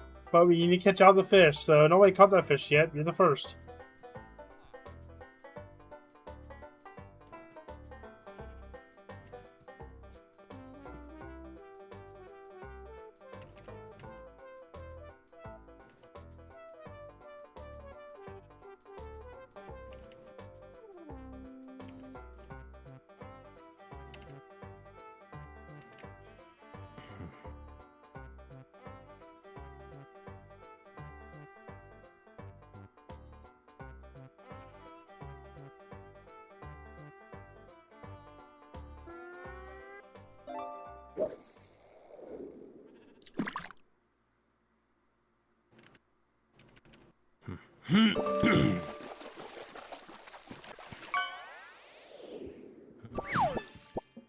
You got a salmon. I knew, yeah. Surprised nobody caught a salmon yet. Good. That's good fish. Nice. You got yourself a salmon. What a salmon. Or some more. Let's see. Raw mudfish, cooked mudfish. Keep fishing. Might catch some rare diamonds.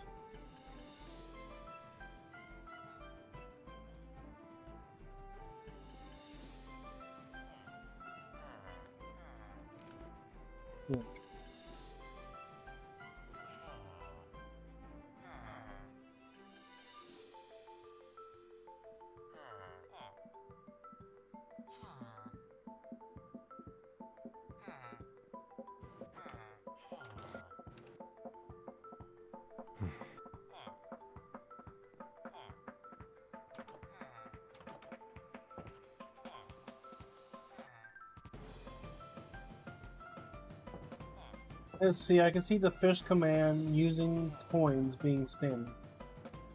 Let's see, you mean the channel points? But yeah, it's every... I know it's spammy, but it costs points to do it, so... The command can be more spammy. This is less spammy than the command. Basically, some oysters. You like the fishing guy beside it? Beside the fishing then? That was a little pain to get set up. I had to go with some plugins and all that. Can't do that with Streamlabs OBS.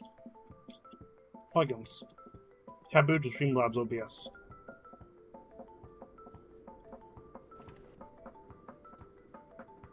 Yep, keep fishing. Up to you, so there's not much to do. I'm just working on some stuff. Fish in the background.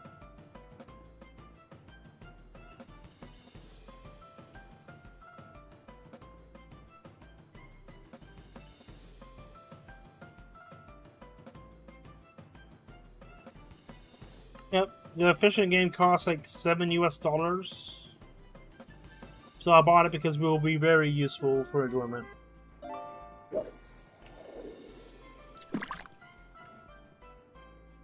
Okay. You're just helping me out.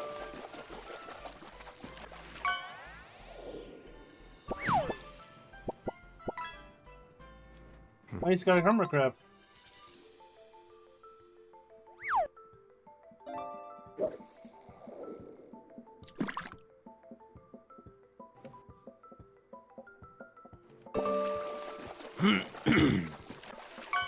I'm not spammy, I'm okay with it. Progress. And you got a tire. Good job.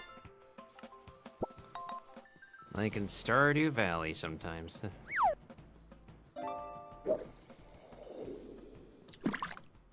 Yeah, told you it's Or was kind of it- robust. It's meant to not crash. Oh wait, no, I mean Animal Crossing. We get tires in Animal Crossing. Lou! Are you much having Judo? Or no? I think I'm lurking, because I'm in the middle of something. Ah.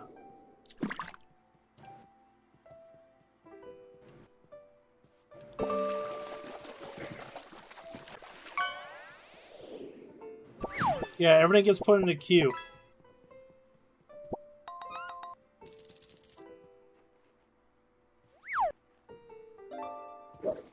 So there's a queue, so it will go on. And I can make the queue a limit, so if you subscribe, I think you get a certain amount of benefits too. Or you get a permanent cast by subscribing too. You got a strange vase. There's some crazy stuff in this. I can turn off the mature stuff, but it won't get completion. So you got a strange vase.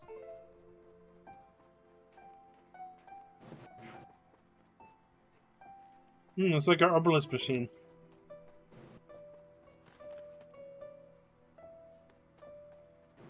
Don't worry, I know some people that are herbalist.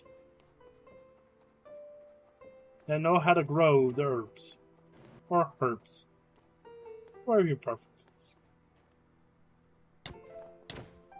Okay. Much stuff.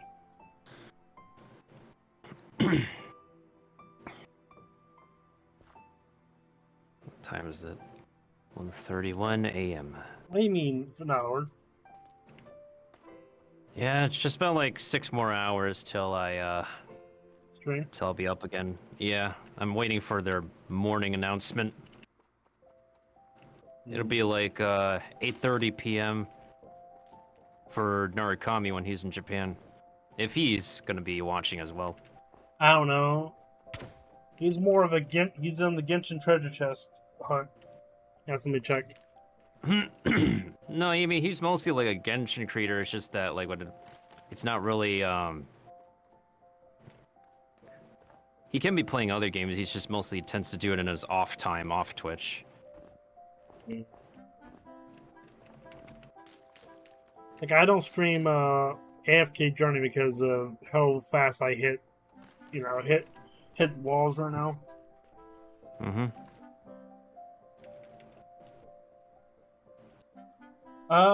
You can fish all you want. I don't know. A lot of fish should be added to the queue. I think it's infinite for now. Let me check right in a second before you do any subscription. If you do. Let's see. I changed the weather. Right now it's autumn. After this fish, I will go in the settings. Got starfish. New record. Nice. Okay. Yeah, okay. I'm gonna go in settings. Easy catch. Triggers. Fish. 60 seconds. Channel points. Fish. Bits. So if you do a bits, if you do extreme amount for big bites, you get 5 minutes. Let's see. So for 10 bits, you get. I think if you go over 10 for user cast line donates 10 bits above equal for this moment, and for a minimum of 5 casts. So if you go over that, so if you go like 4 to 400, you get 5 extra ones. Subs allow players to trigger the cast with a sub. Give subs allow players to trigger cast. So let's see. I think going in right. So you get 2 subs right now because if you give a sub, I think you get an extra sub with a bonus of what's going on right now. So people sub, they get automatically free cast in the queue. And you can do stats if you want to prompt digits. Board.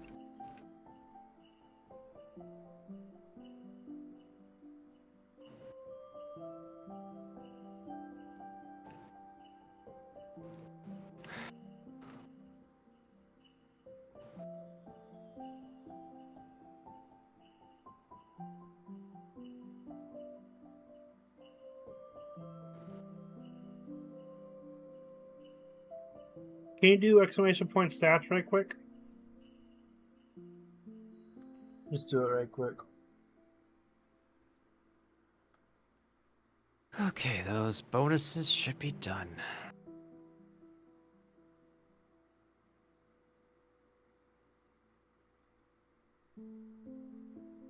This might be using the stream elements ones. No, it's using the. No, it's not using that. So we're at 4 out of that. So this is the stats in the game.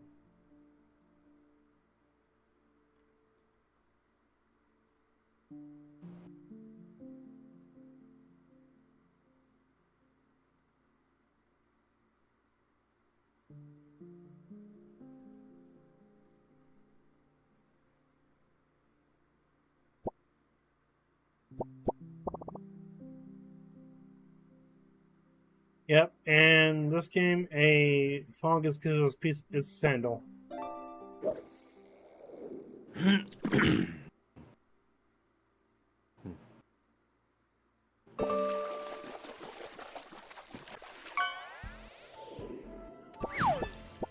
Koi. Koi. Yeah. You know this movie we should watch Nintendo before summer's already over. But we gotta watch it soon. That is Summer Wars. Have you heard of it? Heard of what? The movie Summer Wars. I don't recall. The creators of Digimon did the animation. And it's just pretty much, it's like Metaverse before Metaverse. Oh. Type of anime. Movie.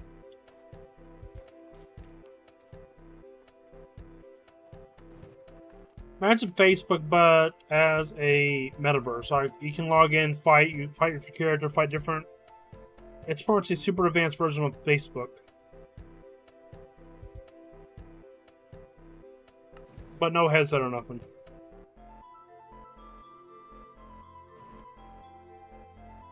Like VR, if VR chat was a social media platform. I see. So everybody can have the custom avatars and all that.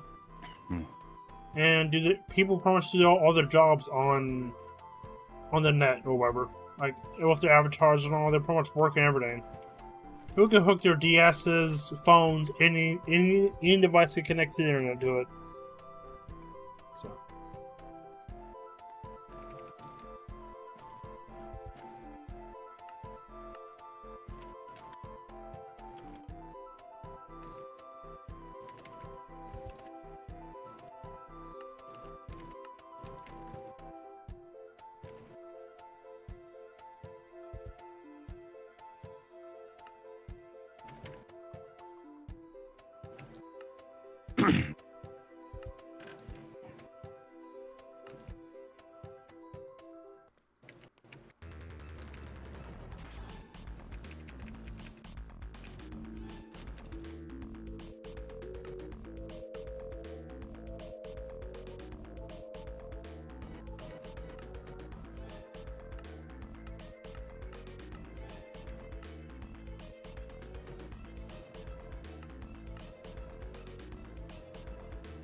Minecraft weird graphical glitches.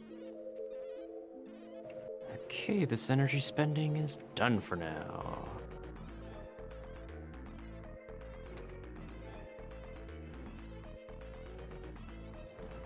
Two hours at best, 4 hours maximum. I should be able to get that done then.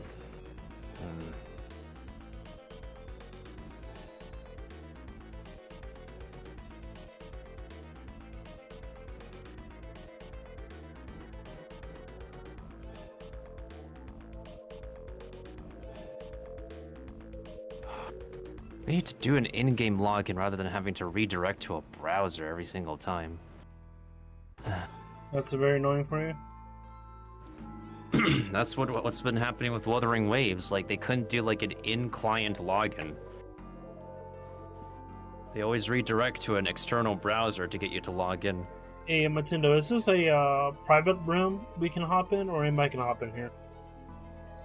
Anyone, I think? If you want to move to another room, then we can move to another room. We can move to another room just in case. Yeah, give me a second. Yeah, I don't want no rando to, cause chaos, I thought of that, Yeah, fair enough. Hey, that person deserves some more respect. The person that was in chat that one day. Well, you had somebody join that, what? I'm talking about what you posted about the person deserves respect. The person that was in your chat that one day.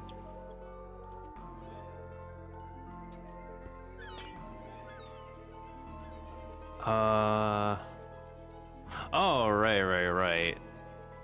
But, like, they weren't in VC or anything, that's the thing. No. They were, like, literally in, like, stream chat. So I don't know what we need to go to a different room for. I just want to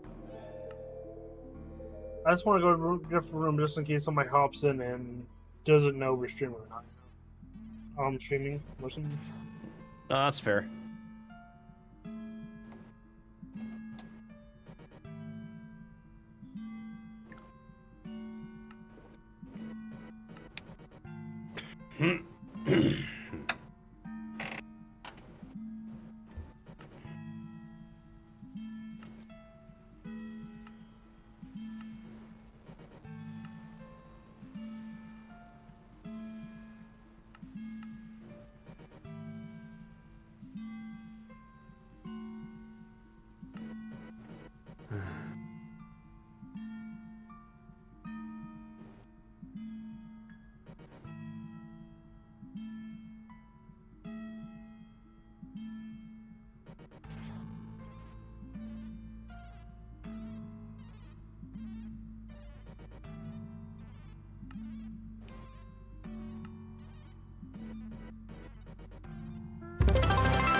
Oh, thank you for the bits, Night Lord.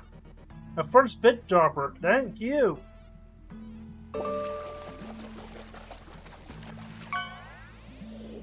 Wait, what message was deleted?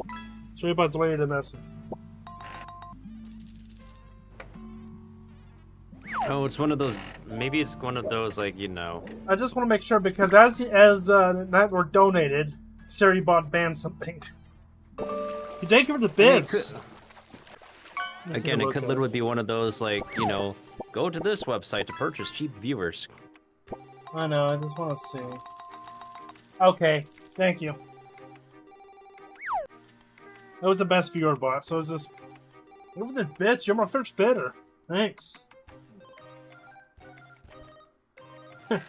And Let's see. it feels like those bots are just not programmed well because, like, you would think they would avoid channels that have, you know, auto bans and stuff, but no, they just get auto sent to our channels that have auto bans for those links. You're over the bits, my lord.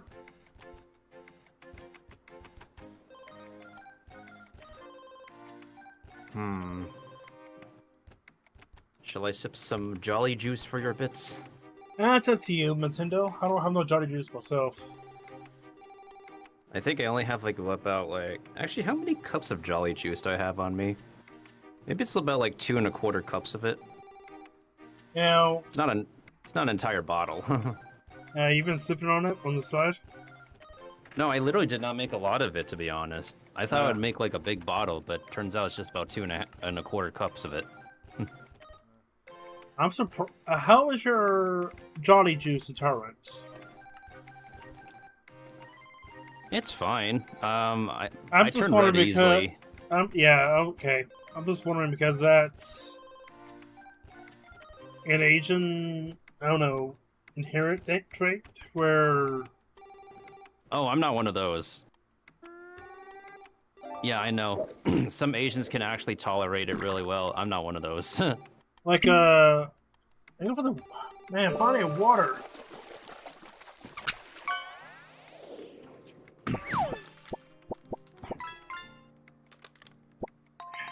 And yes, I call my specific potion Jolly Juice because we want to...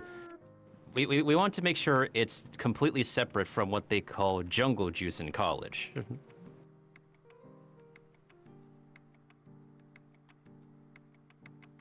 Thank you for the bits now, Lord. Thank you. First bid dropper. Honestly, kind of grateful I just haven't really bothered to even take a sip of that thing when I started college. I can make some good Jolly Juice if you want me to. Yeah, this one is only spiked with just rice wine and bourbon. Oh, we use in PA where we actually use wine. Because a lot of wine gets made here because we have vineyards. We have, yeah. Pennsylvania is like one of the biggest vineyards there. We have a vineyard in the back that's like acres long. And Pennsylvania is also the place that takes pride in their cheesesteaks as well as where Hershey takes pride in his chocolate.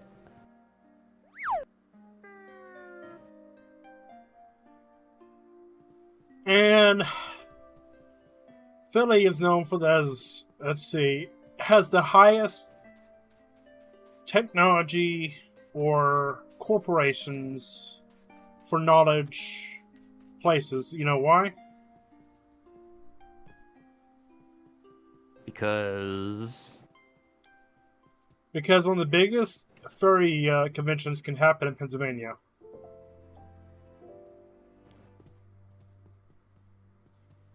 There was a thing that a lot of furries are tech. They tech, work with tech. Oh.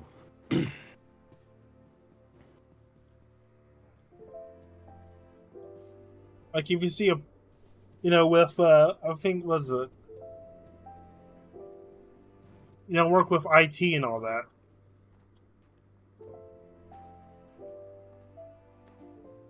I mean, if you do the research, there's a lot of them.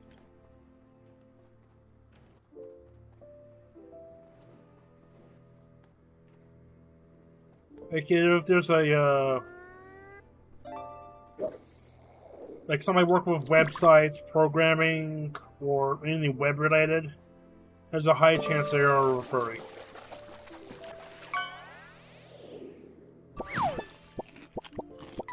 You got a big mama pickle. And it had a crunch sound when you caught it.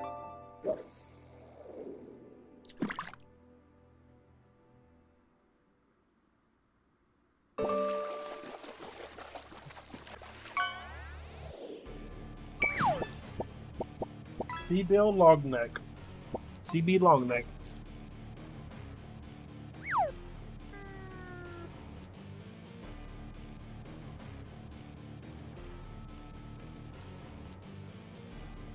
Okay.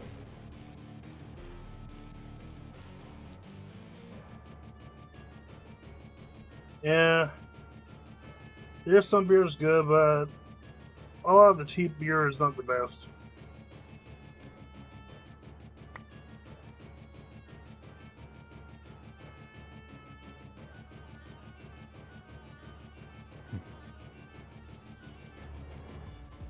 Maybe I'll take a tiny sip. Yeah, take a sip if you want to. Oh, yeah, I just gotta open the casket carefully. Otherwise, it's gonna splash too much. Well, you have your Johnny Juice in a casket? I call it a casket. I can't find a proper bottle for it at the time, so I just put it in a what I call a casket.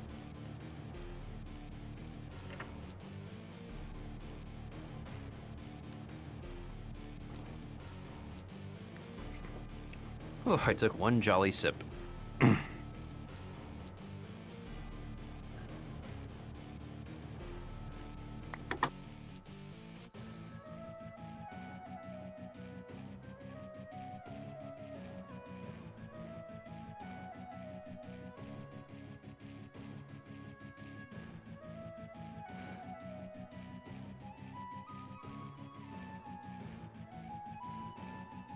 Yep, fish it crazy.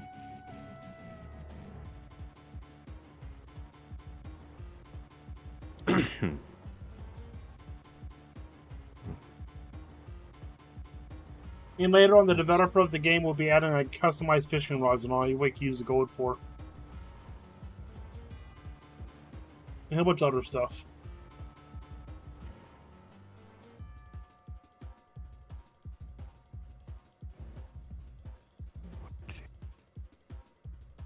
What do they want me to spend wave plates on? Is this the Hidden Thunder one? It is the Hidden Thunder one.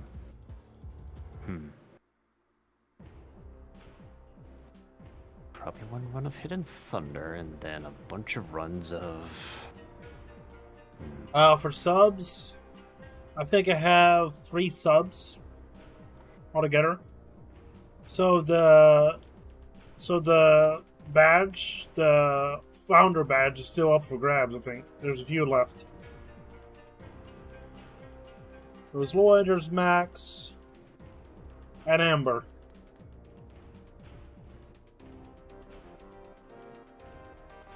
I got right. I don't know how many founder badges are left, unless there's a way to check. Yeah. But if you get the founder badge, you'd be the first 10.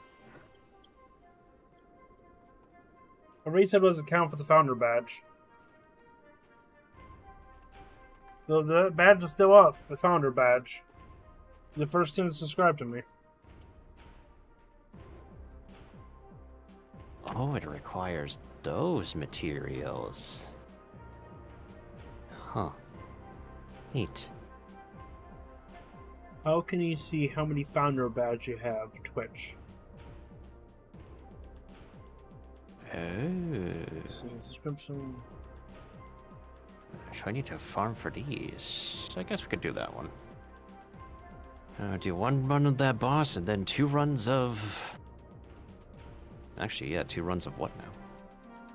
Yeah, it's like the Guardian Founder in Adventure Quest 3D. Or the beta tester. Once it's gone, it's gone.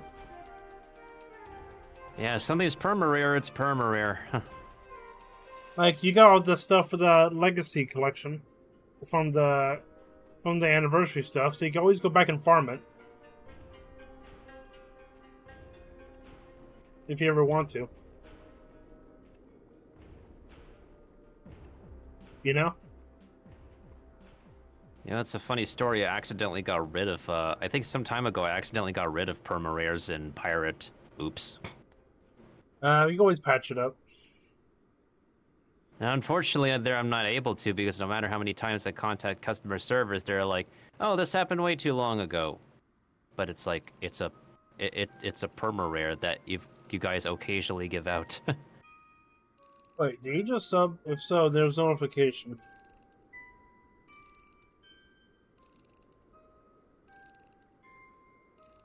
Yeah, if you sub, you can. Maybe experience stuff? I think I have a lot of the... Wait, do I not have a lot of the weapon ones? Maybe I'll do one of each. And it's if you give a sub, I think you get a bonus gift sub.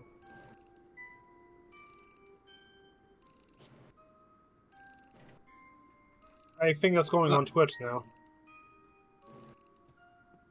I'll be right back. I accidentally got some juice on my ankle. I don't want that.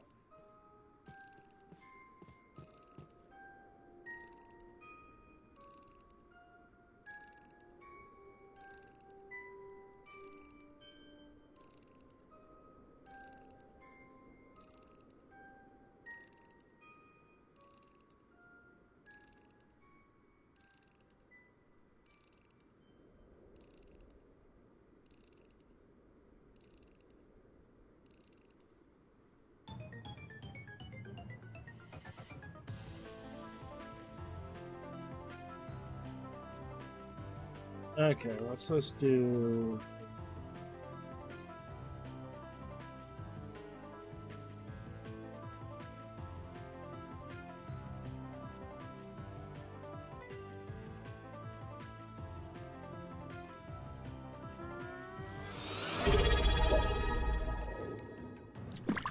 Oh, thank you for the subscription, Night Lord.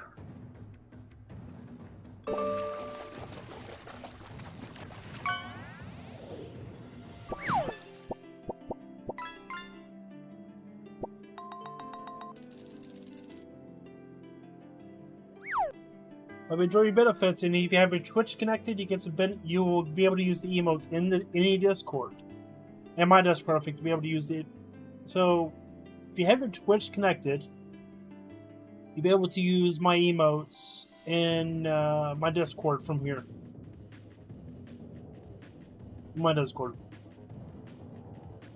And I might make a special room called Sub Room. For only the subscription, people can go and determine what games we need to play and all that. And if I get enough high in one game, then I will play that game, even if try it out at least once. Hope you enjoy.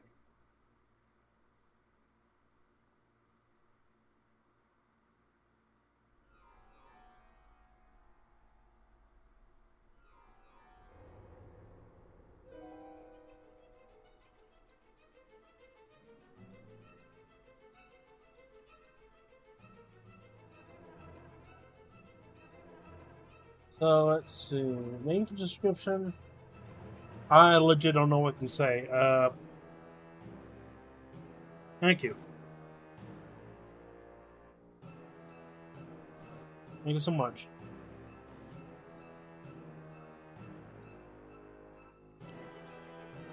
I think you got some more channel points from subscribing. Not tokens, but gold. Gold.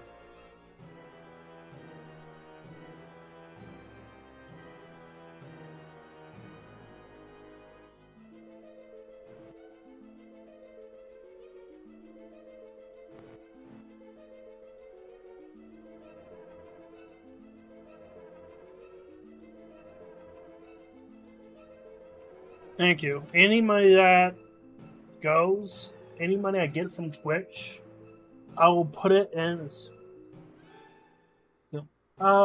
the same amount of gold. Maybe refreshing. Try to refresh and see.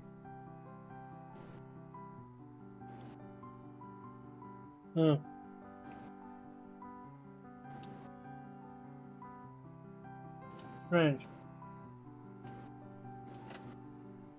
That's the doctor's name. Dr. So anyway, Stephen Strange. Thank you for the subscription, Night Lord.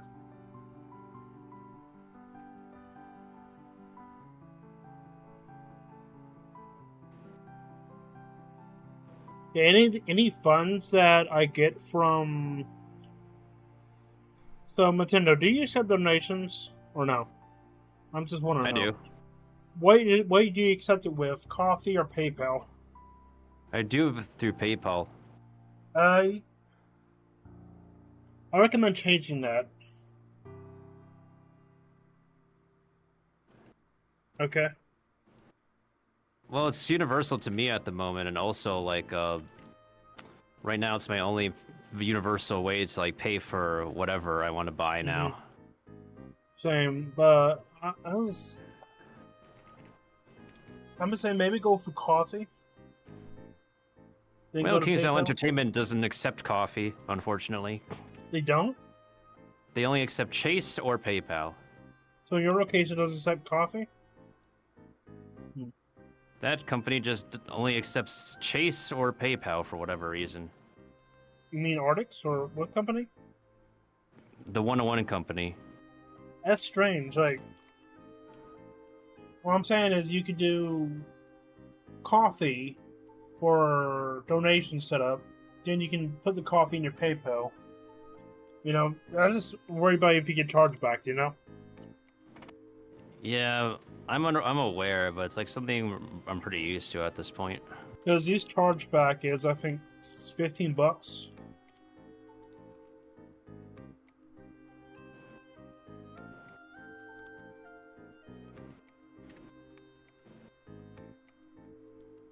Yeah, I don't know why you didn't get no channel points from that. That's strange. You should get channel points from subbing. Is that correct?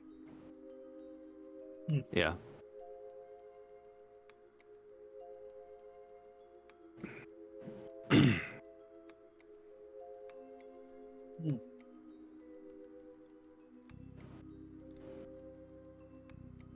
Strange. How about the free bean boozle?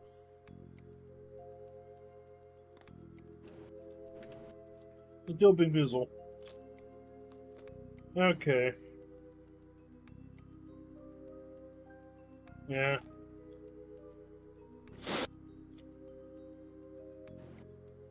Let's see, is Ryan egg or butter popcorn, I think.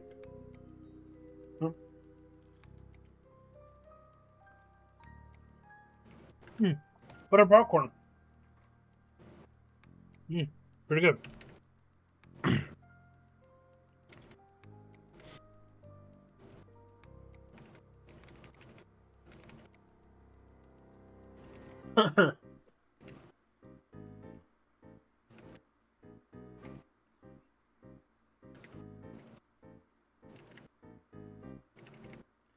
Yeah, the best in Virtual Quest 3D, not word.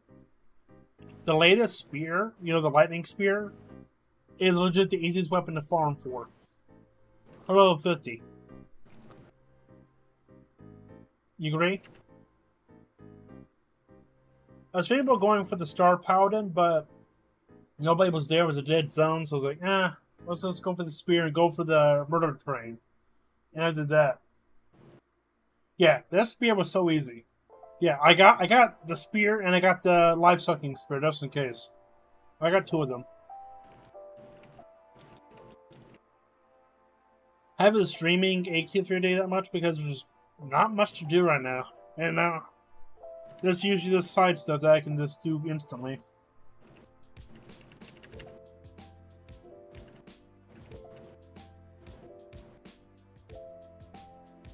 Yeah, if I feel like it's a game though, if you're caught up on the content, there's not really not much for you to make content with anyways.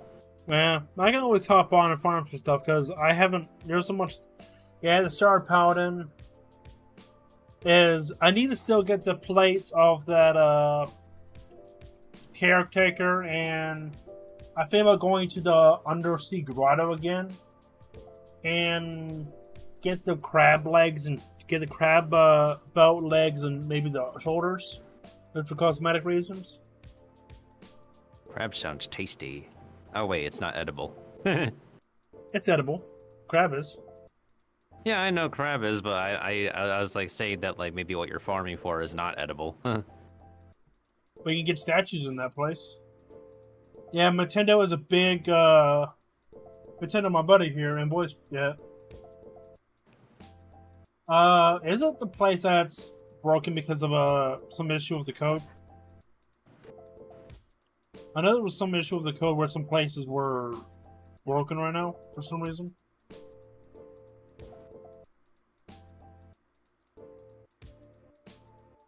Wait, what were you saying with my name? My buddy Nintendo, that's in voice chat. He's a big cosmetic builder for houses in Empire 101. So and I guess Animal Crossing, we could say. Yeah, so we need to get a list together of all the farmable and gold house items together.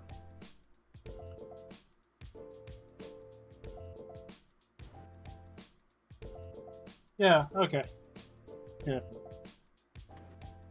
He's a big house designer in the Power 101. And historically, I've won contests for that. They gave me freemium currency equivalent to AP for that.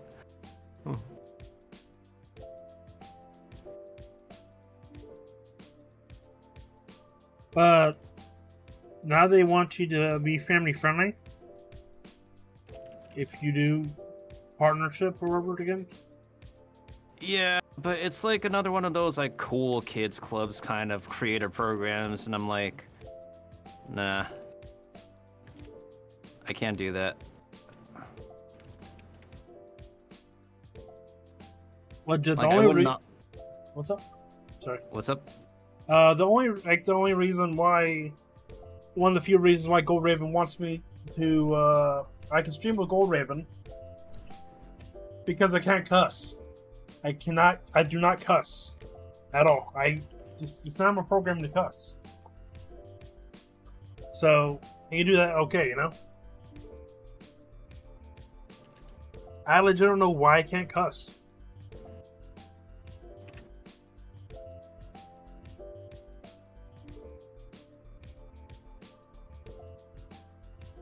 I mean, the only reference maybe people might think I'm cussing is considered as hell as a location, because there's a location.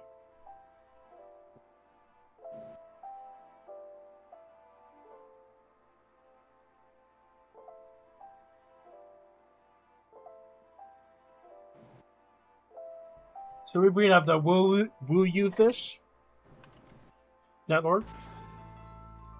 It's on your record. And I have it in text document. What fish you caught? Yeah, it isn't considered as cussing. Some places it is, but I don't consider it as cussing. Yeah. Let's see, I need to flip this switch.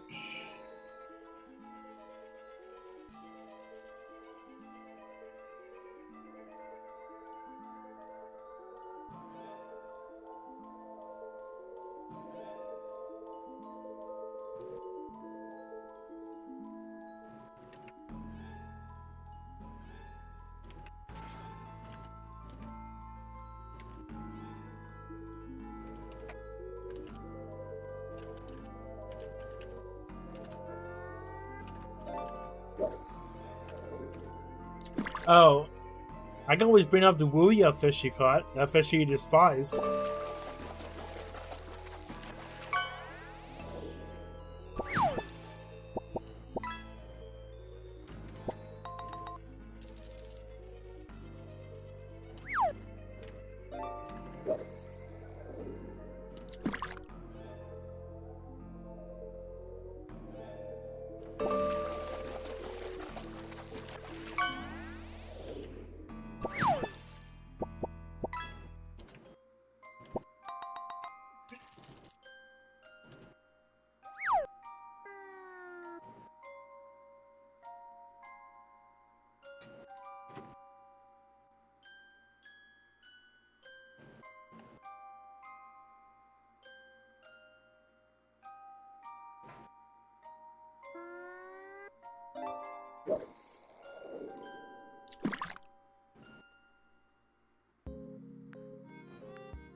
That's a mouthful.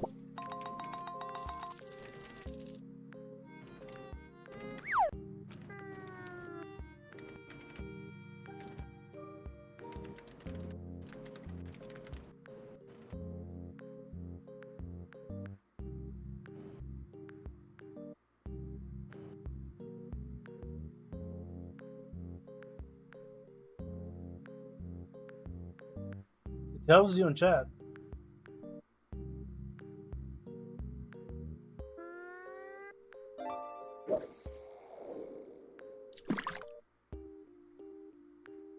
It's...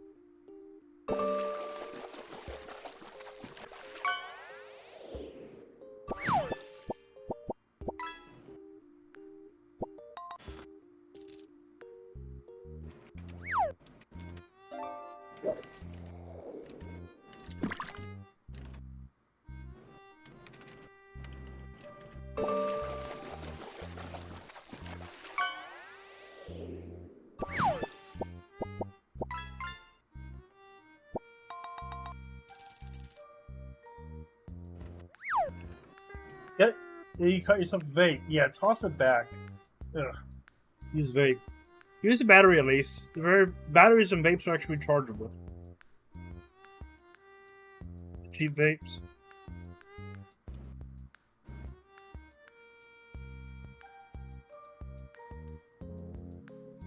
Oh yeah, even this VTuber I'm chatting with agrees with me.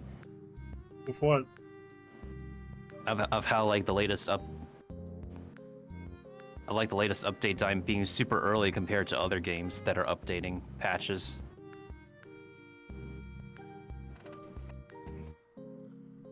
People toss them in the water, and there's some mature items.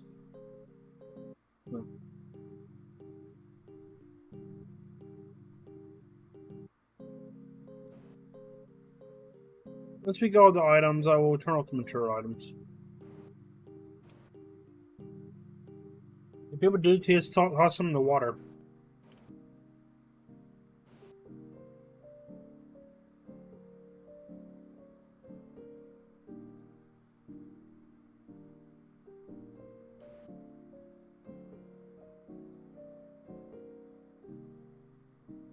Come on, game, load into the next map. I'm on a more native server.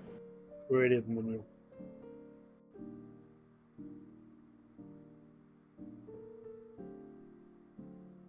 Or ain't no way they didn't change that music on me.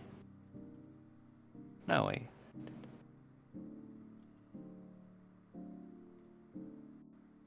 Why is the ping going from green to orange to red to orange to green to... This is a more native server. Are they already getting the DDoSing? I don't know, it's weird.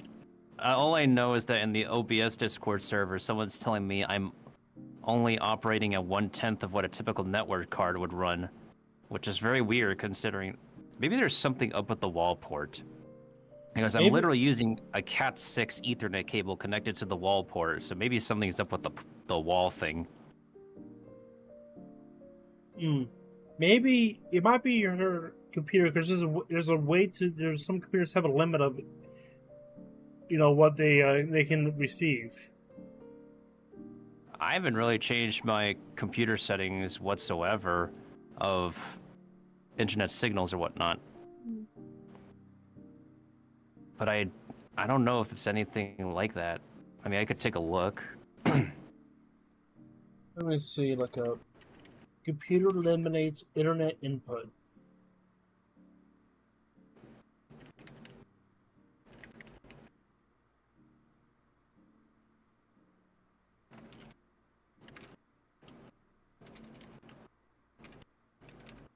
Computer doesn't receive gig internet. How to up it?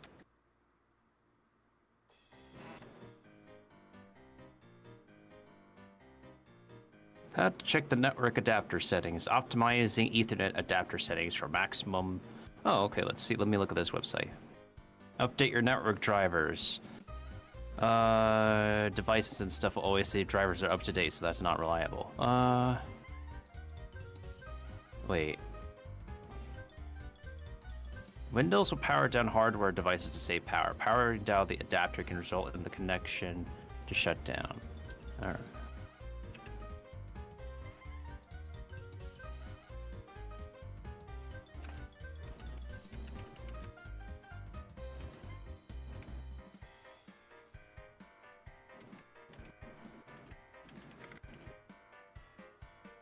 Okay, good night, Night Lord.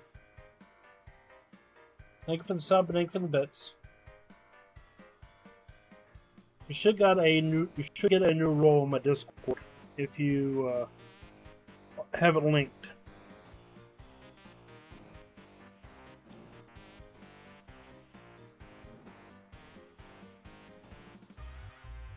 Yep, you do. Chuck, you do have the role.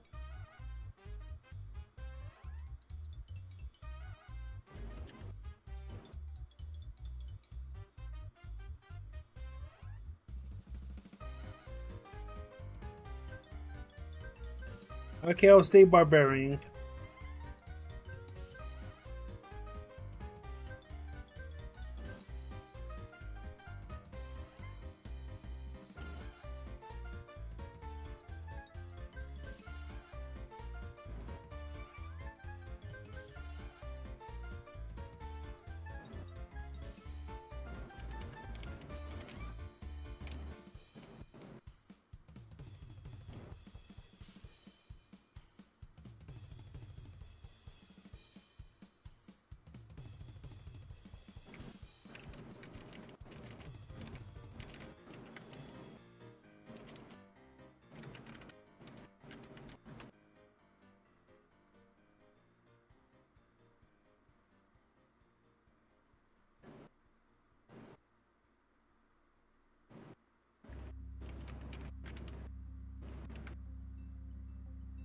Yeah, pretty much any money I get from Twitch, I'll be putting it toward getting games that I want into play for live stream and for equipment. Right now, everything I get from anything else is for bills, you know?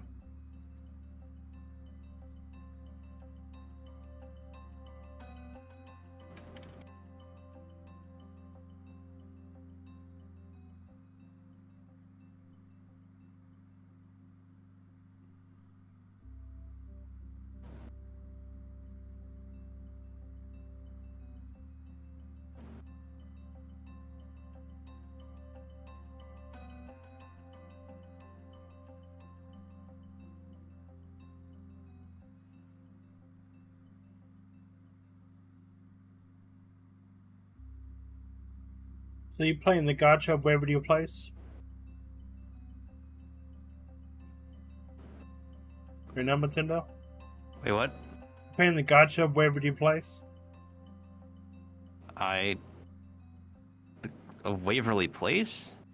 I was trying to make a joke here called, you're playing it right now, Wuya? Yeah, I'm just trying to get my other account caught up since like the update is super soon. Yeah, trying to make a joke with wherever you place it, Wizard wherever you place, but with Wuya. With gacha? Oh, no.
Man, that's nice for Fire Knight doing that.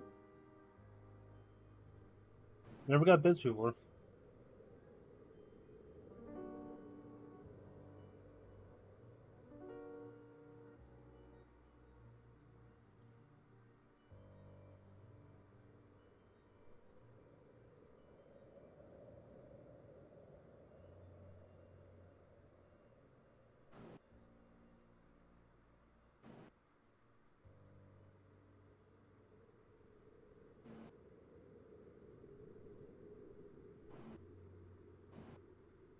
And that is weird that the game had to update that early.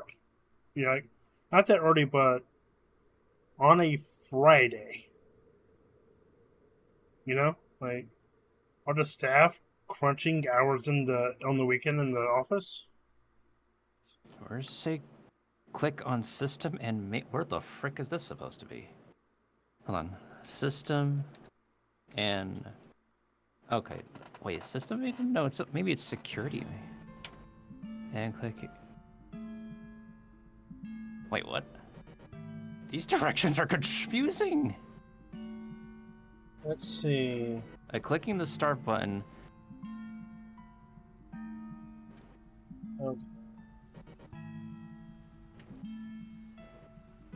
Okay, click on control panel.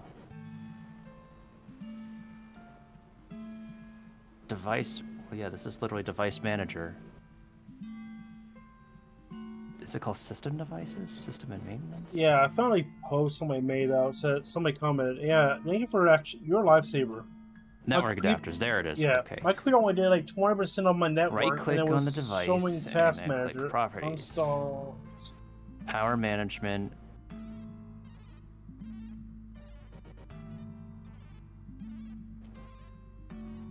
Okay, I turned that off. I turned off the network adapter.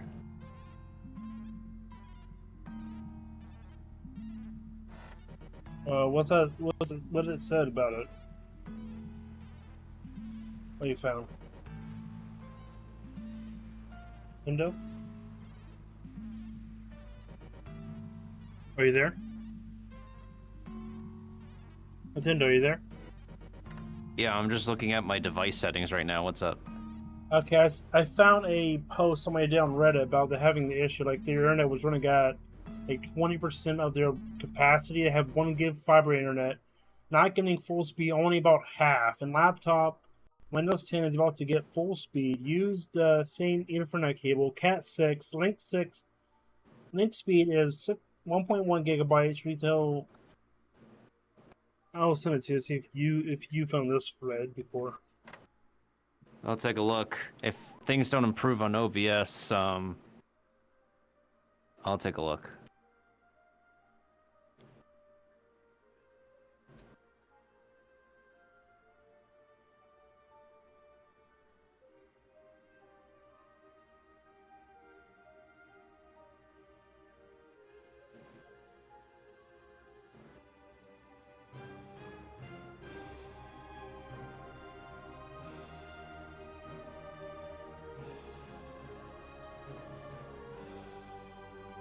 I don't know if your computer is AMD.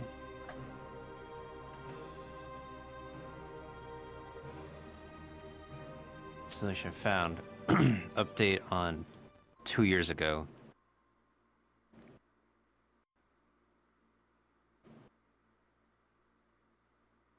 DNE lightweight filter.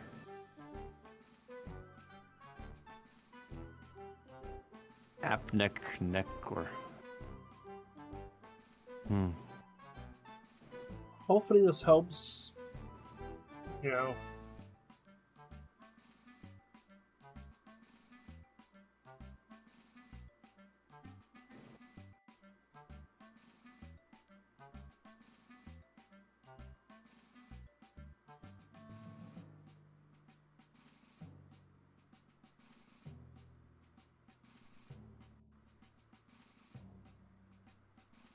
So far, I think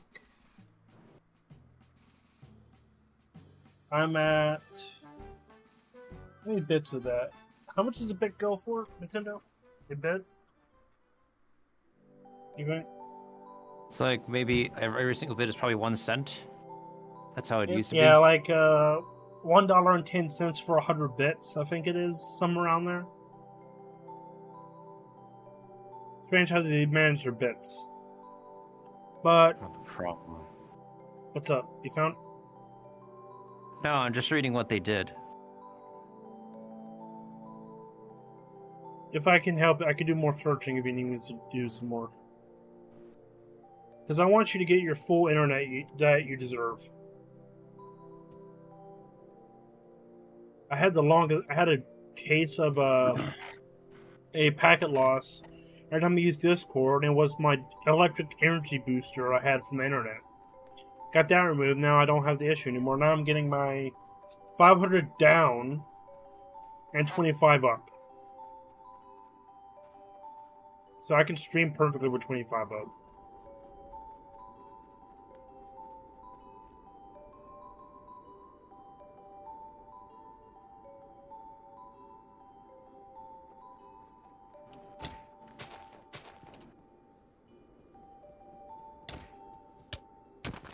So there's a new multi-streaming thing. That's like the plugin thing in Nintendo, but it's practically the same. It just has a new GUI with it, but it's practically the same.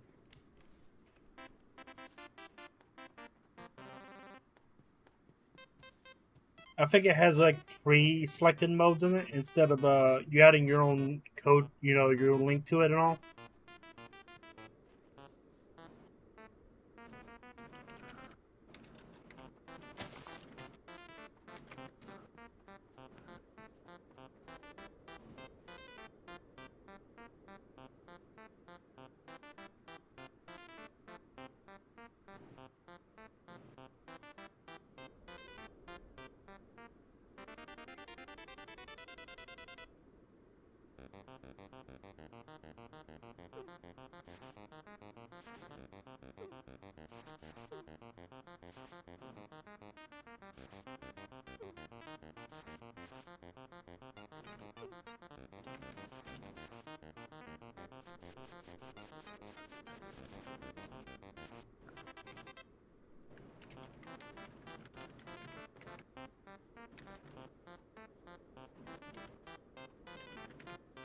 I know my old rig, I wasn't getting the numbers that I looking for, and I flipped some settings on the network adapter.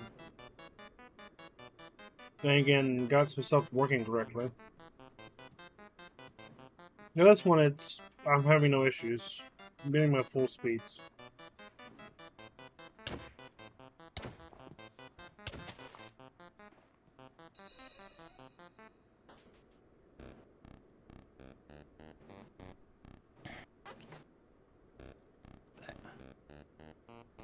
I went to the NIC properties and there was this AppX accelerator installed.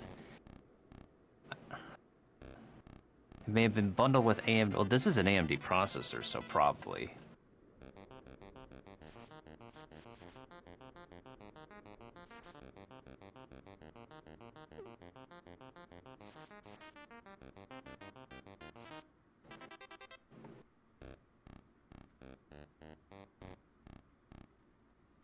Huh. That is weird. Minecraft potions do not search up the creative menu. Weird.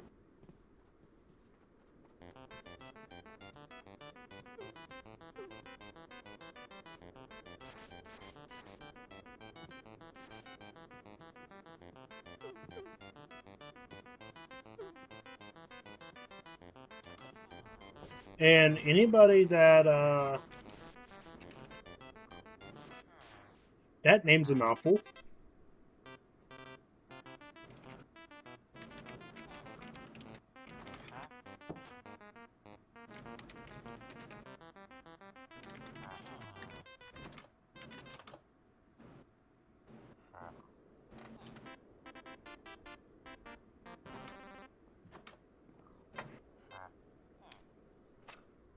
It comes with the Catalyst driver set up for the APUs, previous gotten installed. I found that.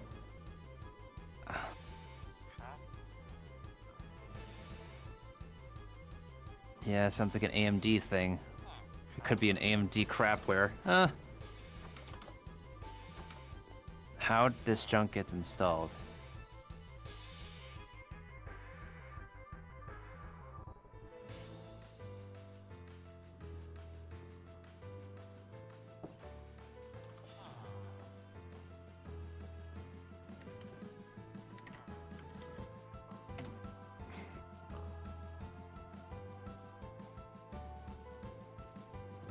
Wait, is this directly from the manufacturer's website? What the heck? I mean, that's a PDF. Careful with downloading PDFs. Make sure that's not no .exe.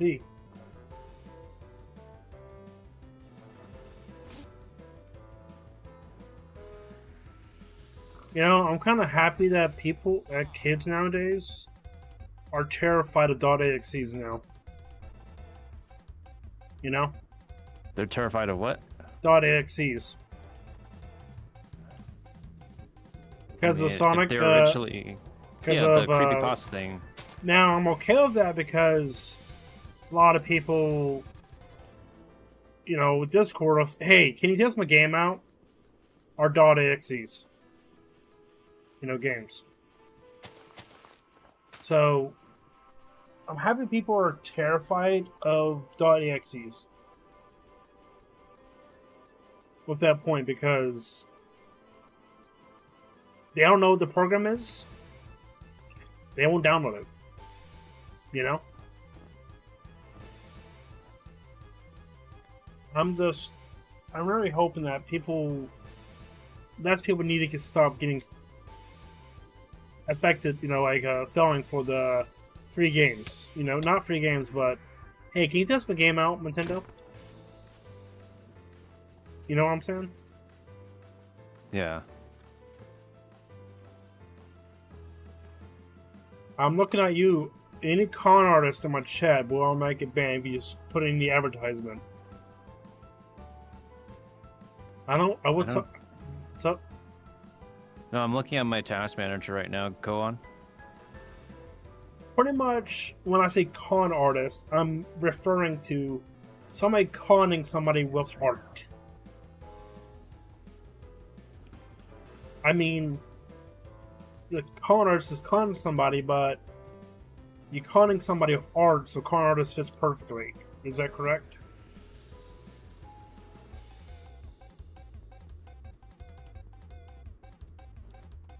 Nintendo? I'm multitasking right now. I'm not really. Okay. I heard something about con artists, but I'm not really paying complete attention. Hope you get results.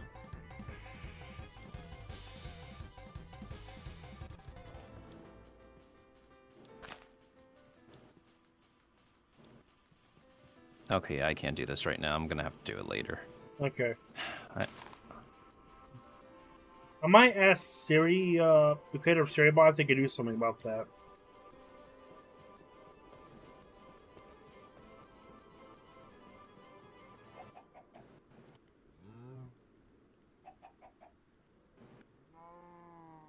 I might do that now.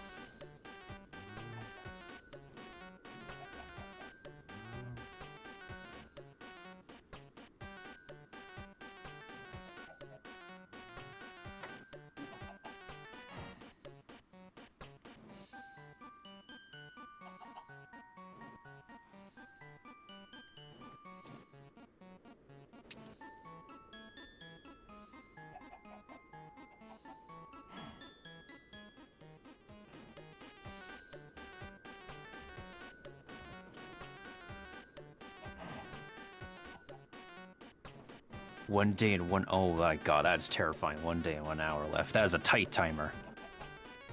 For what? On Asia server for Wuthering, that is very, very limited time. Oh, that is very limited. Yeah, it takes some effort to like do this event thing that they want people to do.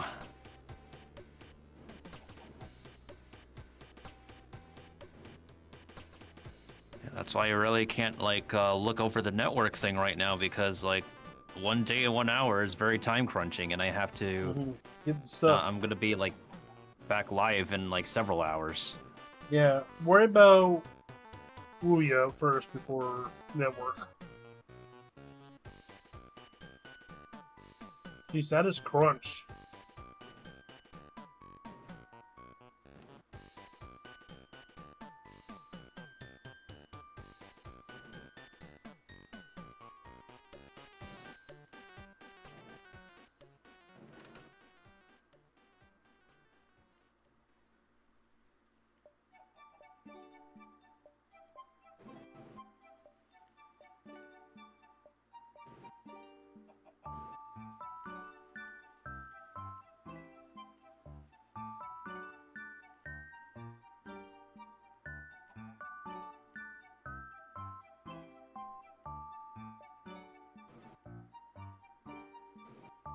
Is everything supposed to be loaded on this map? Because the usual monsters are not. Man, the loading of this game is probably weird.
Okay, everybody, I'll be going on a break. I'll be playing a 3-minute ad. I wish I could make it longer, but 3 minutes is the max.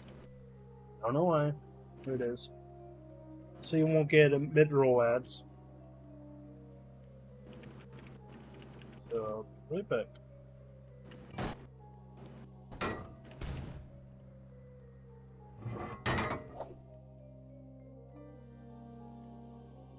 My name's Jason Clark, sonar technician, submarines, United States Navy.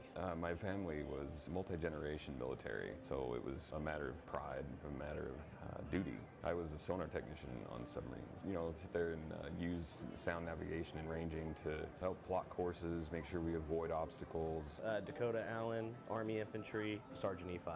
So I grew up, I remember 9/11. I saw what they did, and I just wanted to go pay it back. So joined the infantry. I was real lucky. I got stationed in Germany straight off, so was in my first duty station for a few months and went and got to spend a year in beautiful Afghanistan. And then I went back to Germany and enjoyed another year and a half of doing infantry stuff. And then I was in the National Guard for 5 years back home in Iowa. Arturo Guillen. I was an E4 in the Navy, nuclear electrician. My dad was an Army officer. I didn't want to join the Army. I was like, I knew I was too smart to. I was in ROTC for 4 years in high school, and they had a Navy ROTC, so I was like, I think I could do that. The uniforms look cool. I went to college for 2 years, and I figured it wasn't for me. I figured I'd just enlist, and that's basically how I joined. Oh, I've been a gamer since way back in the day. Nintendo Entertainment System was the very first console that I could say was our family console. In my second patrol, we were out just doing, you know, circles in the ocean, which is what, you know, ballistic missile submarines do. It's very boring. One guy that was a radio man, he was the first one that really kind of pulled me into PC gaming, because he told me, he said, look man, I got Mech Warrior and I've got a 3DFX Voodoo accelerator. Come over to my barracks after we get back. We're gonna play Mech Warrior. It just kind of grew from there, and I think that was my very first gaming support community, if you will. I've been a gamer my whole life. First console I personally owned was a original PlayStation with Metal Gear Solid. Going forward, playing like Siphon Filter and every Tom Clancy game, Splinter Cell, End War, really stoked my passion for the military. We all would either do two things after the duty day: play video games or get super drunk. That was how like we got to know each other. Weirdly enough, games like Ghost Recon and stuff like that strengthened your communication skills, and you could actually kind of hone like flanking, like just the logic behind it, not so much the muscle memory of it, of course. Ever since I was little, I used to play video games. So far as back I can remember, we had like NES, we went to Super Nintendo, from that to Sega Genesis. We even had a Sega CD, Dreamcast, Nintendo 64, PlayStation. Me personally, my favorite was like RPG games.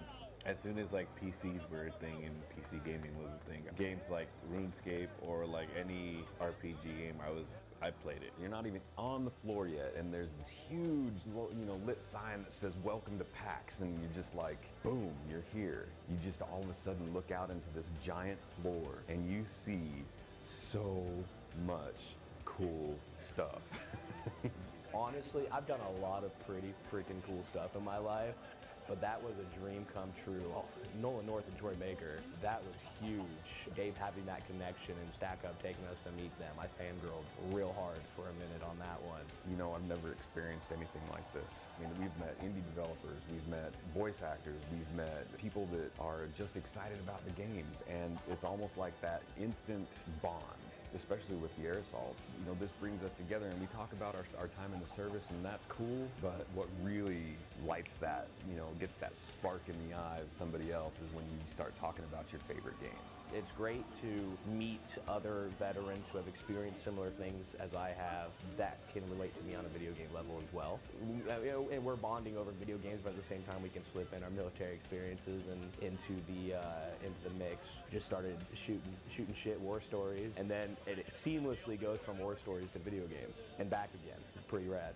I'm like a big fan of Monster Hunter, so I didn't know about Dauntless. So when we got to play Dauntless, I was like, wow, this is actually a game that I can like play and stream if I wanted. The very first thing that we did was we went over and played Dauntless, and we all took on a behemoth and just rocked that thing. And it's almost like we knew how to coordinate with each other, and that's what we did. It was amazing to me. I've never had that kind of experience in a game before. I am 100% thankful for this. I can't even, I could never repay StackUp for this whole experience, and it's really just changed my life. I would like to thank StackUp for actually bringing me here. I've never actually been chosen to like do stuff like that, so it was like a very like heartwarming. This is actually really happening, and I'm gonna get to like experience something I love.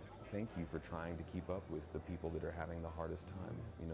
We all need each other, and I think that's what this all boils down to, is that I didn't realize how far off I was and how much I needed people. And this just has really, really opened my eyes. So thank you all.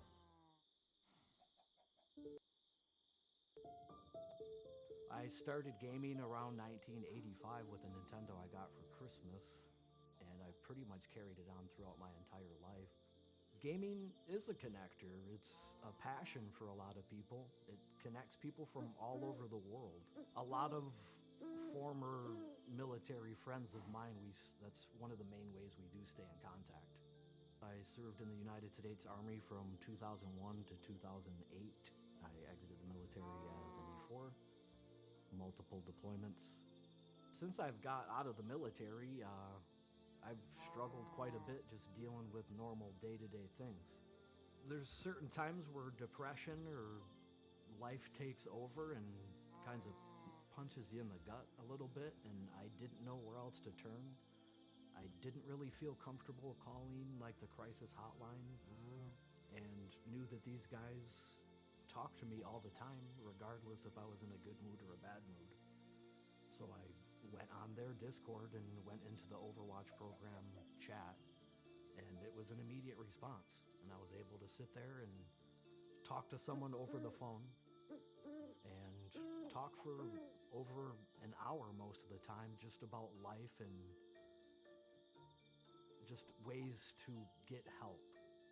It's had a huge impact on my life over the past couple years. If you're struggling, definitely reach out. If you're a gamer, a veteran, even a civilian, it doesn't matter. You can always reach out, find StackUp on Twitter, join their Discord, but don't allow yourself to be overcome. It's okay to speak up. You're not alone in this. Someone is out there to help you.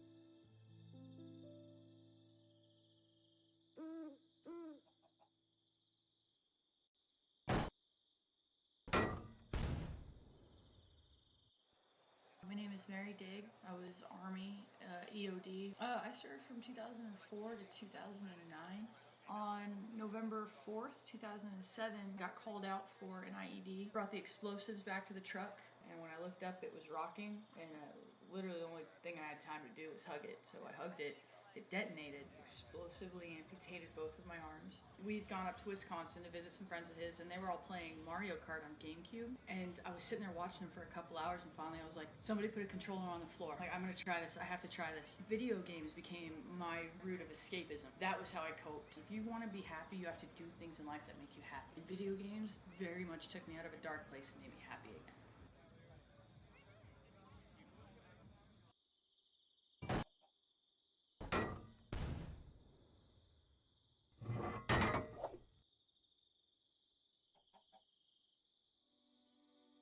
Angel Kamets and the Army Specialist. I started college a little bit, realized books maybe wasn't my setting, wanted something different and wanted to be out on my own. Just walked in one day and I think I signed the papers that day and shipped out a week later. So at first when I signed up, I was supposed to be a parachute rigger, and then in airborne school on my third jump I had separated my shoulder. So I had a reclass, and they reclassed me to a 25 Quebec in the 25 series, which is a bunch of satellites and radios, comms, internet, IT. Kyle Himes, Staff Sergeant, United States Marine Corps. We grew up poor, and I didn't think I was quite smart enough to make it to college, and so in 11th grade I went and talked to the first recruiter that I came across, and it was the Marine Corps recruiter. I started out as a bulk fuel specialist. I spent my last 4.5 years as an explosive ordnance disposal technician. Zachary Reed, Army Staff Sergeant. During the military, my dad was drafted in Nam, and then my grandpa enlisted in World War II, fought through World War II, Korea, and Vietnam. I started off as an artilleryman, so that was fun. Deployed in 06, 07, got injured, and then continued my career now as a firearms instructor. I went to Korea a little bit, had a little episode where I had a heart attack. I was working on that a little bit with doctors, and they just finally decided to med board me. And so after getting out, I moved to Portland, Oregon. And in Portland, I found gaming a little bit more, and I really got into the Discord community and just meeting a bunch of random people that now are...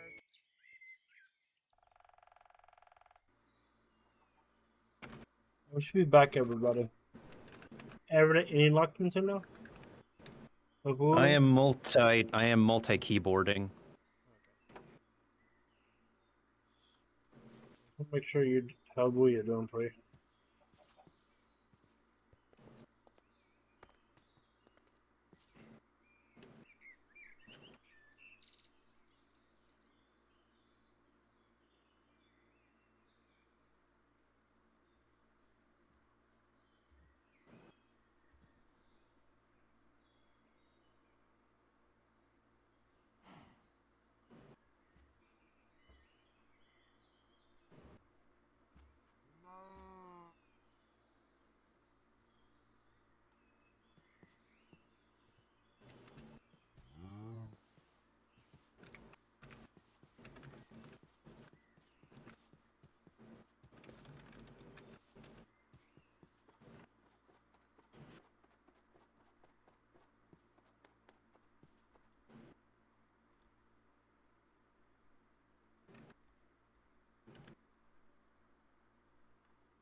Hush. Hush. Hush. Thank you.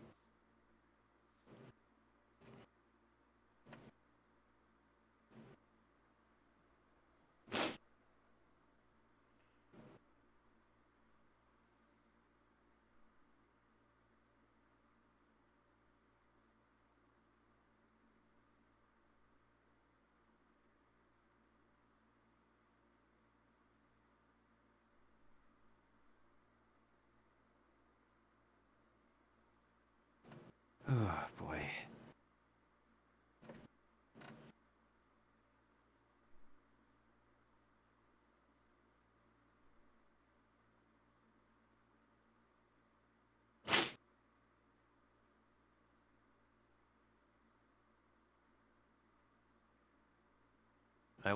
I will say when it comes to multi-streaming, one crutch is the kind of music you play in your background if you're like decide to turn on a playlist. You're always welcome to use Pretzel. Yeah. Or Heartbound's music. Oh yeah, absolutely. I have like multiple playlists to select from. I listen to so many different music. But I think you can use the Twitch channel thing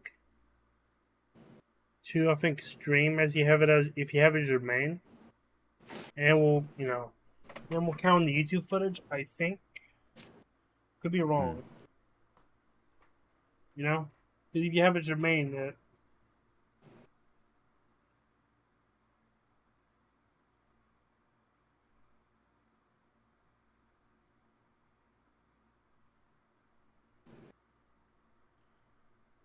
you can always do like a small test on like YouTube side or something like or that, and have like random audio playing and see if it picks up if you have the Twitch setting on.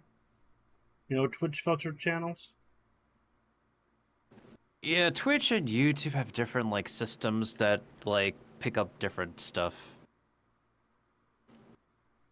But sometimes Twitch tends to make very big mistakes. Like Genshin Impact's some of its music got misidentified as classical music, and I had to like dispute that. And I've also had to and they also did a mistake on Animal Crossing where they thought the official Animal Crossing music was a fan cover for whatever reason. SoundCloud rappers. No, it wasn't really for SoundCloud rappers. It was literally like a remix cover. They thought the official track is a remix for whatever reason. I mean, pretty much when I see SoundCloud rapper, that means anybody that copyright claims it does not have the rights to it. Pretty much. Like the people that copyright claim Moonlight Sonata. Moonlight Sonata. That game gets copyright a lot. And it's public domain.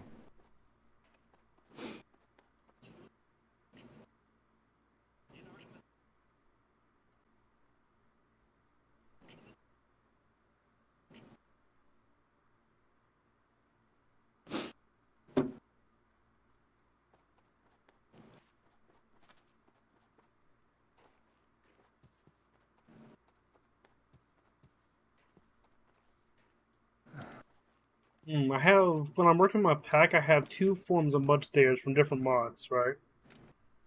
Should I make them work with each other, or should I just turn off one?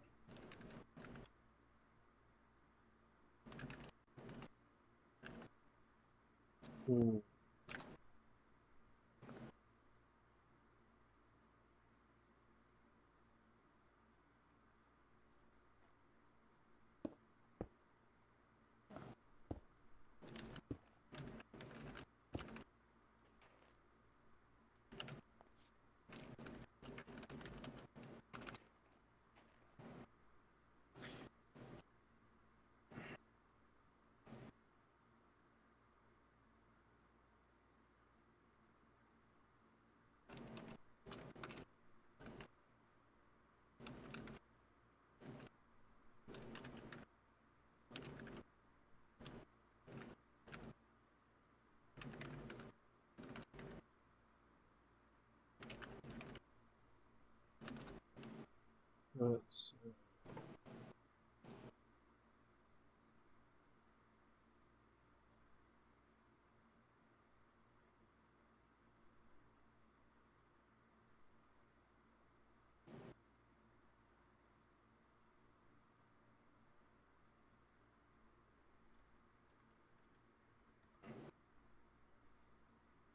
Hmm, 252.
So I figured out how to get that one feature, the community feature. So yeah, I was like when you go on mod view Nintendo, I was looking for how to get the community feature where you see everybody in chat. But you have to you have to talk with the three dots and see users in chat. Good job, Uzu. You caught a fish.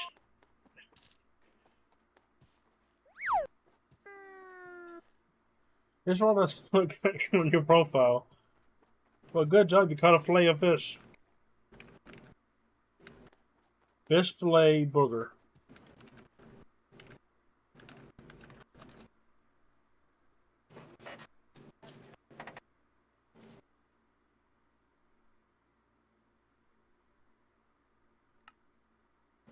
Yeah, fish for a few, or if you can use channel points.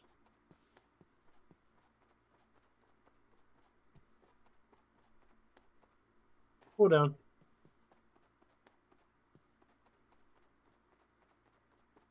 Okay.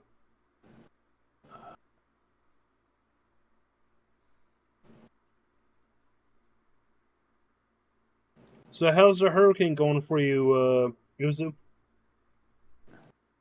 It's hitting the states of Florida.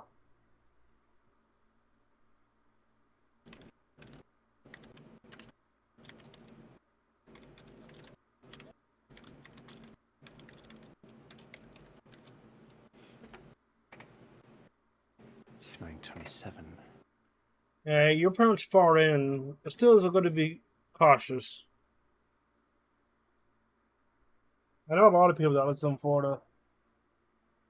Oh, that's not good. Tampa lost all power.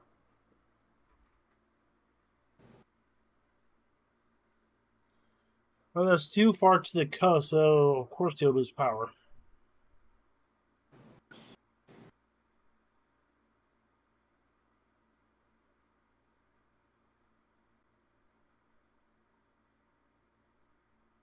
I heard what happened to Scar's graphics card and went kaput.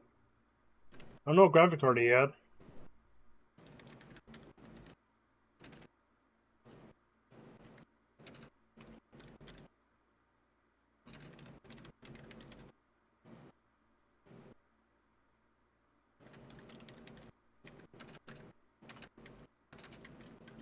I know it was AMD. I don't know what type.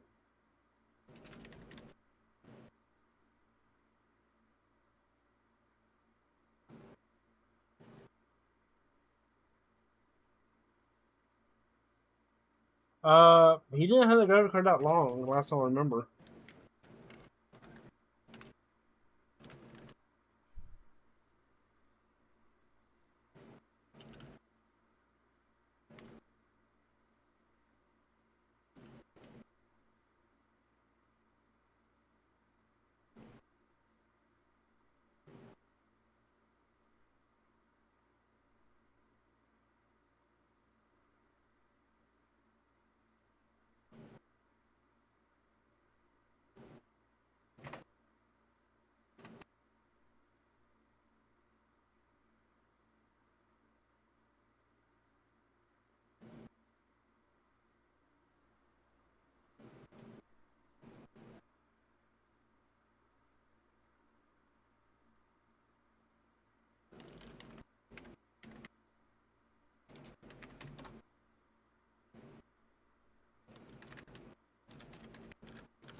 Ah.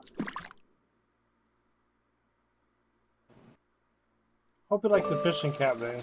That was a pain to get situated.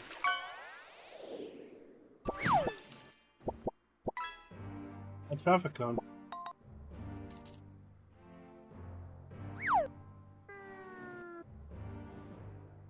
I have the music off. Sorry about that.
Well, I'm happy you have at least still have your power. Yuzu.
Oh, I hope you enjoyed the guy with the icon with the fishing cat. That was a pain to get set up.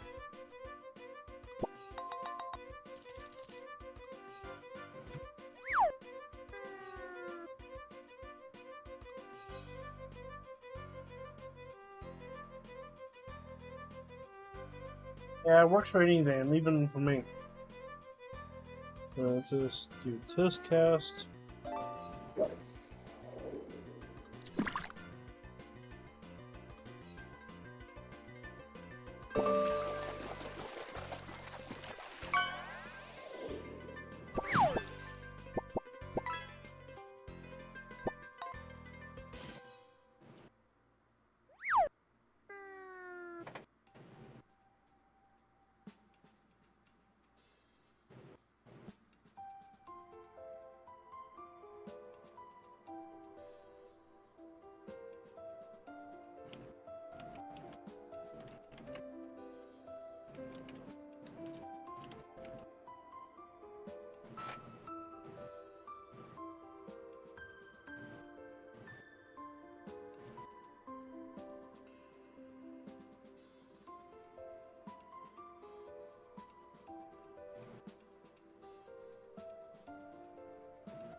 What's up?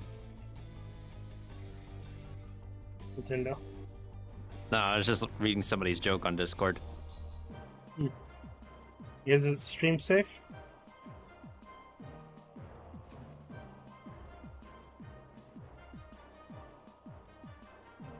If so, say it.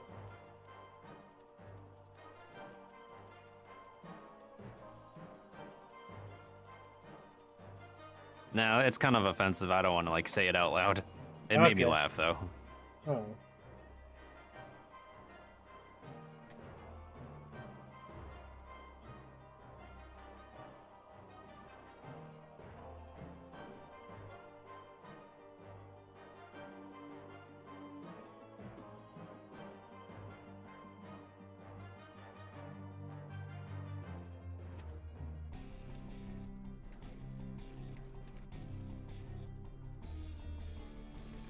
So, okay, I got a joke.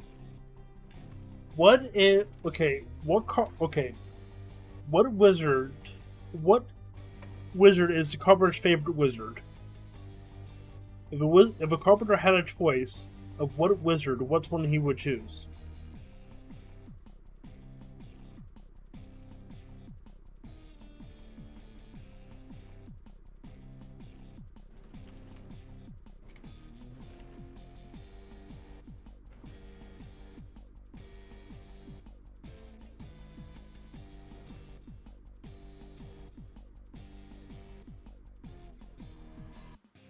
Chat, do you know? What is a carpenter's favorite wizard?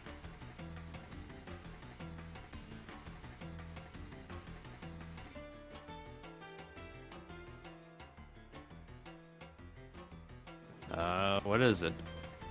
Double door. Double doors.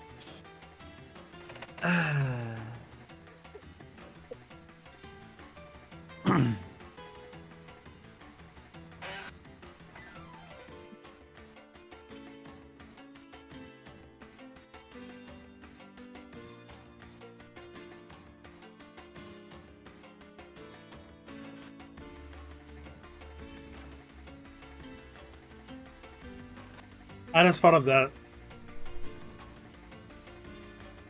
Of course you did, Kiva. Of course you did.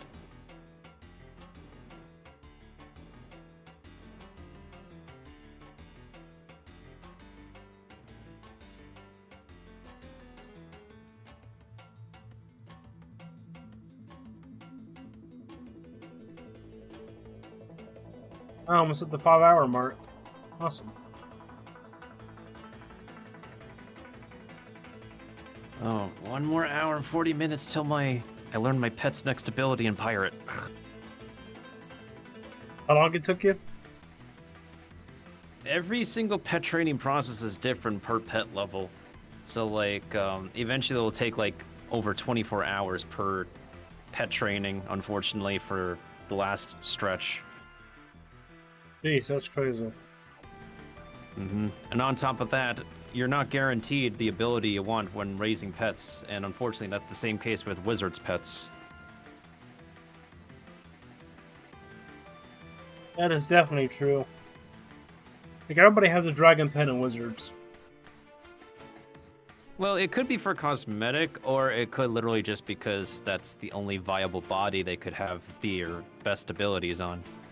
Only best pet, I think, is the Alpha Drake or whatever. What is it, the Alpha Dragon or whatever? That had, like, old skills. Yeah.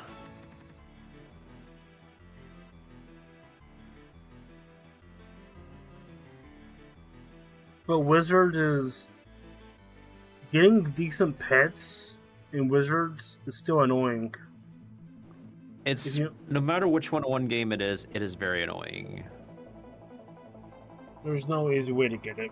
No easy way to do it. Can you use money to get better, or still is this cost much? The only way you can. Let me think.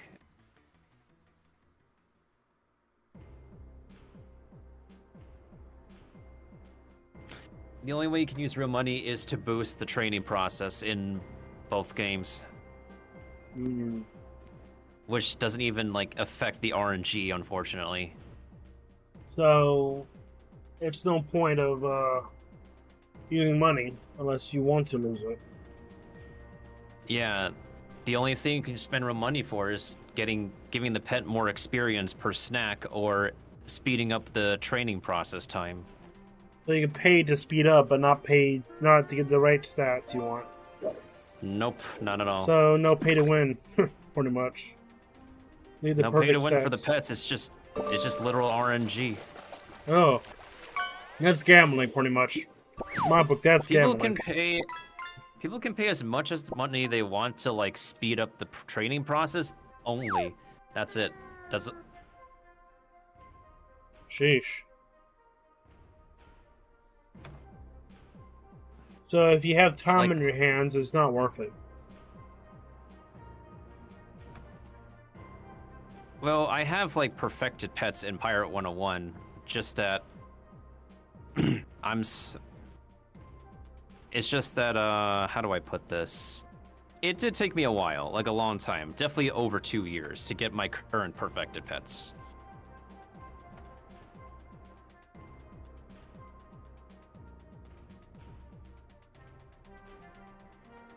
It's a ridiculous amount of time and effort and patience. That sounds like it.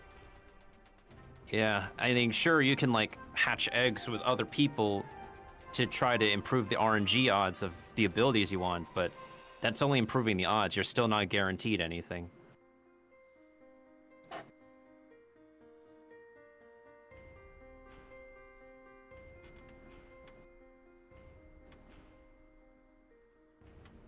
Still crazy. Mm-hmm. And I just can't imagine that.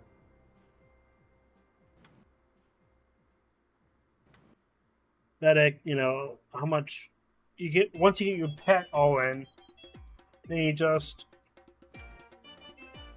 have to just train it the way you want it, but it's practically gacha to get the one you want.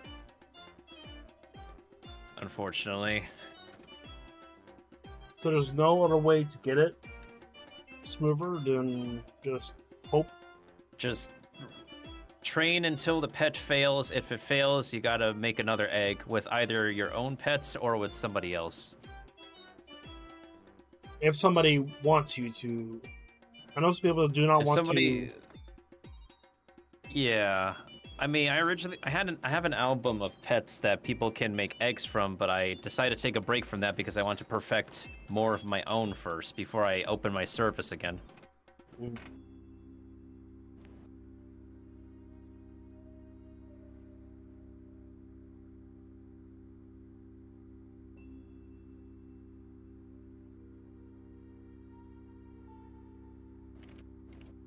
Because high-class pets can go for people will.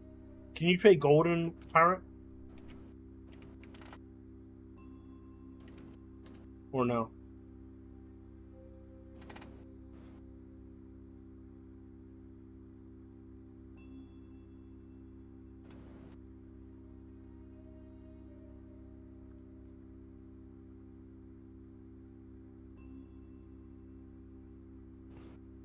What about gold? Can people trade gold in pirate? The only thing people can trade is doubloons, which are like the treasure cards of Pirate 101. So you can't just trade gold to get help with like, hey, if I use your pet, can you trade me this? Or something like that.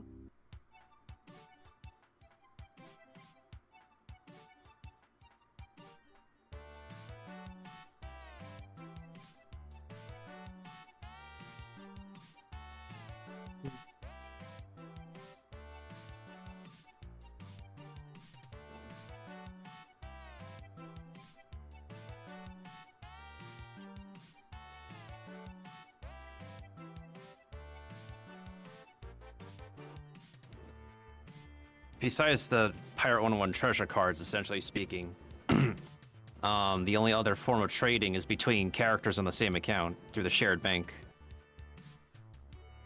I think that's a given. That should be a given.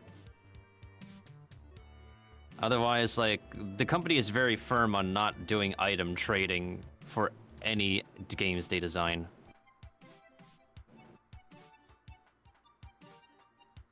In other MMORPGs I notice and have played, there is item trading and even item mailing. Mm-hmm. The only one that doesn't have it, that you know of, is Adventure Quest Radio, I think. There's a mailing system, though. But no item trading. The only other thing is the auction house, where people can sell, like, auctionable stuff for gold and people can buy it. Yeah. The 101 games have their own auction houses. And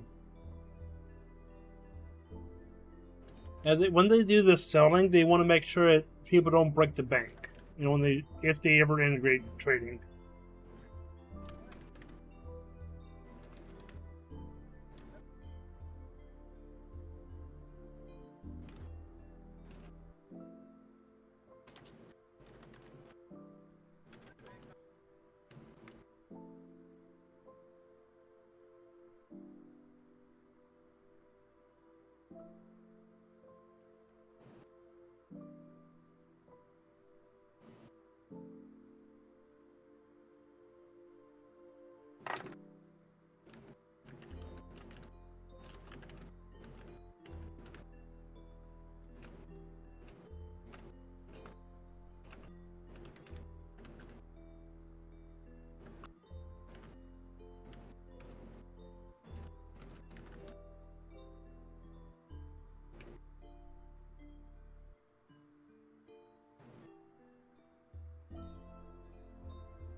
Let's see how it looks like in game.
Uzu, if you're there, can you eliminate on site?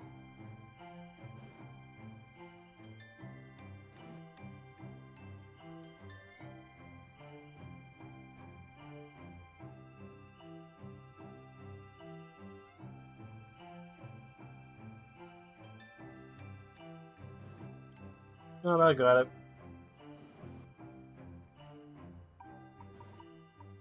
Never mind. Sorry about got it.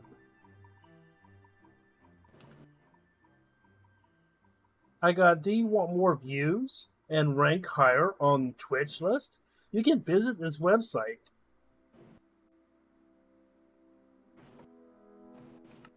Ugh.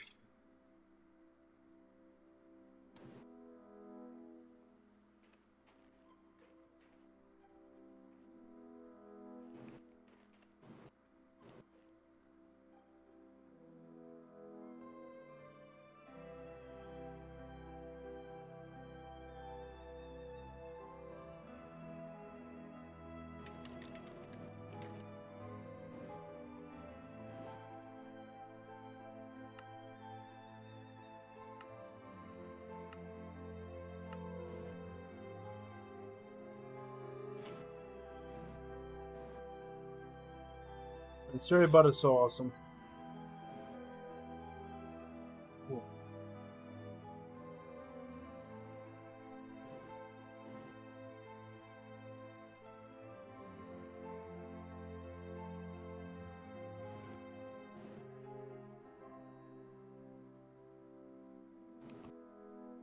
Okay, Noah in Florida, she's safe.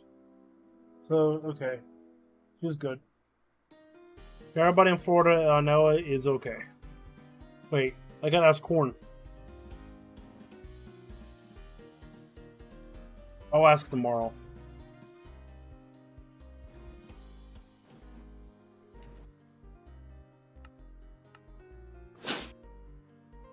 Corn and Charvey.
I legit don't know why bots go to random people's live streams just advertise like that, and as soon as they do, they get blocked or banned, you know?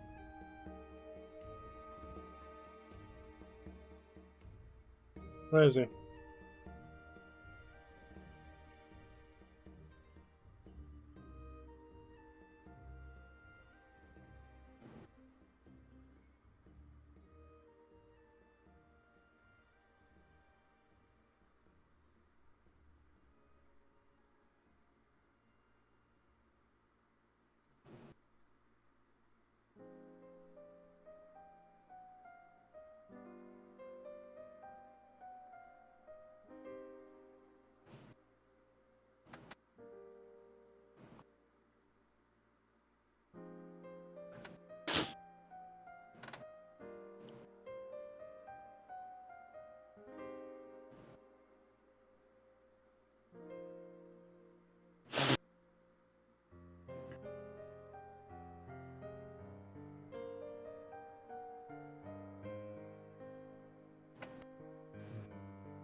like the stream, was the social stream so much better.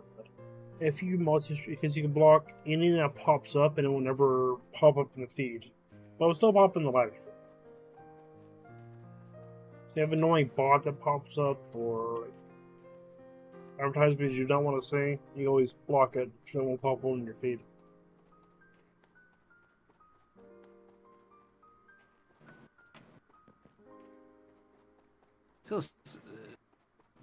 Feels kind of bad for the people who like made those accounts and then suddenly out of nowhere they get hacked, even when they made content before with those accounts. You know, only for them to like. It happens to them. I noticed like a good amount of them are Spanish-speaking accounts, and their accounts end up getting hacked to be used to spread these links. Mm-hmm. Well, there are people that clicked it, and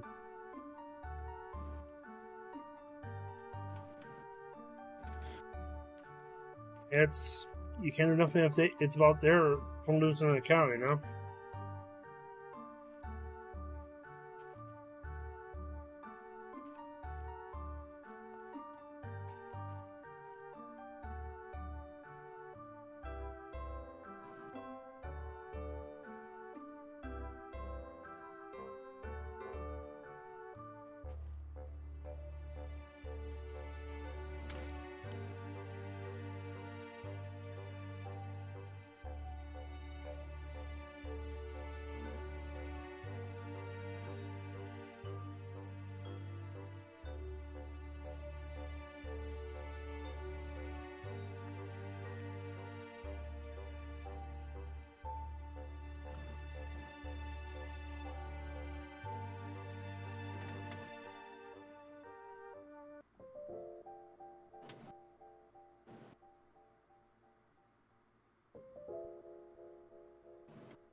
And Twitch legit told me possibly ban a banner or restricted.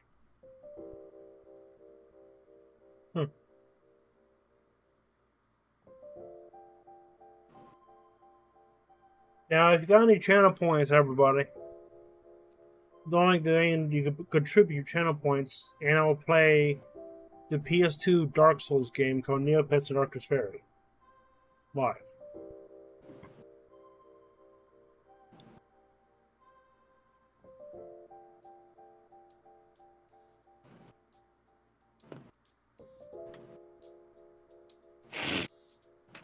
Okay, this was a legitimate. This was a bot, just a bot.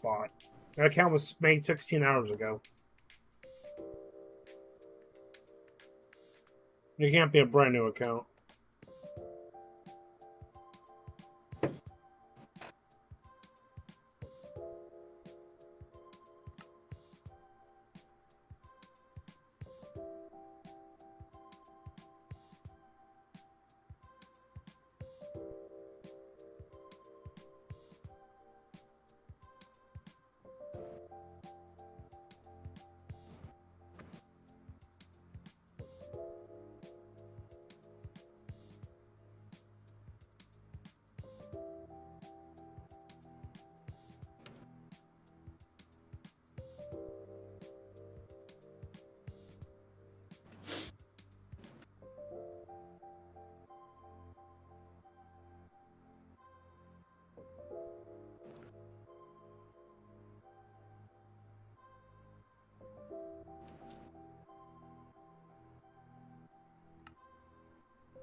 Yeah, it's getting 3:30. Let's find somebody in the road. It's getting late.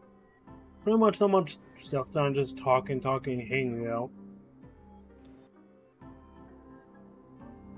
That's what today's stream was about.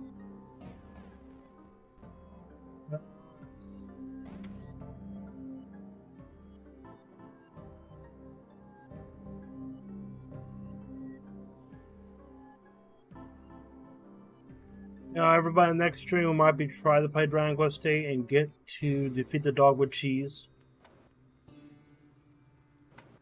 The video's uploaded me trying a attempt on it, but we'll try it next time, and after that we'll try to get out of the sand asylum.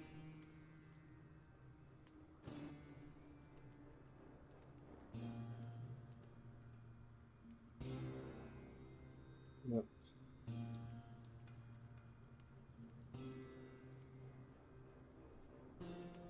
Maybe from Staxel's alive.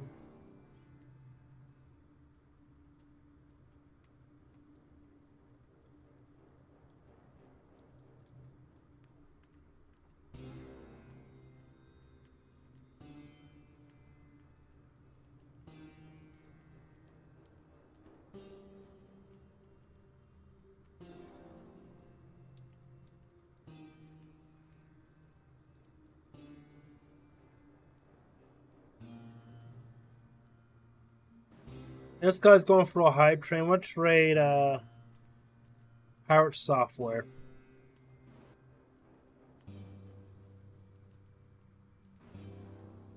It works on the game called Block Game a lot.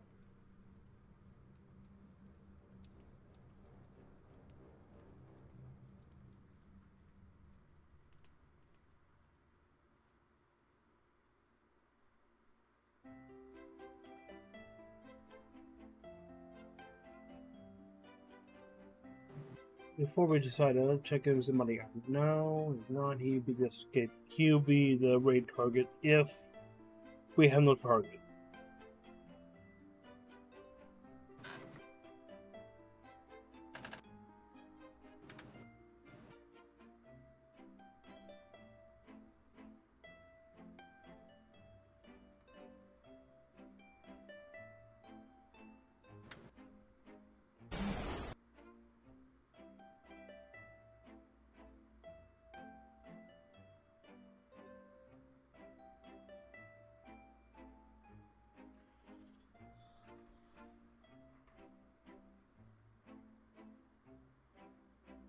You want to see something really cool? Let's watch the people do a church. Well, do the church stream there live. Let's go actually go raid them.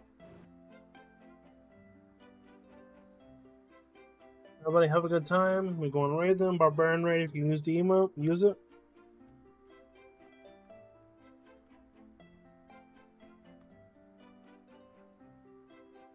Cam's ready for mature audience. Okay, we know this.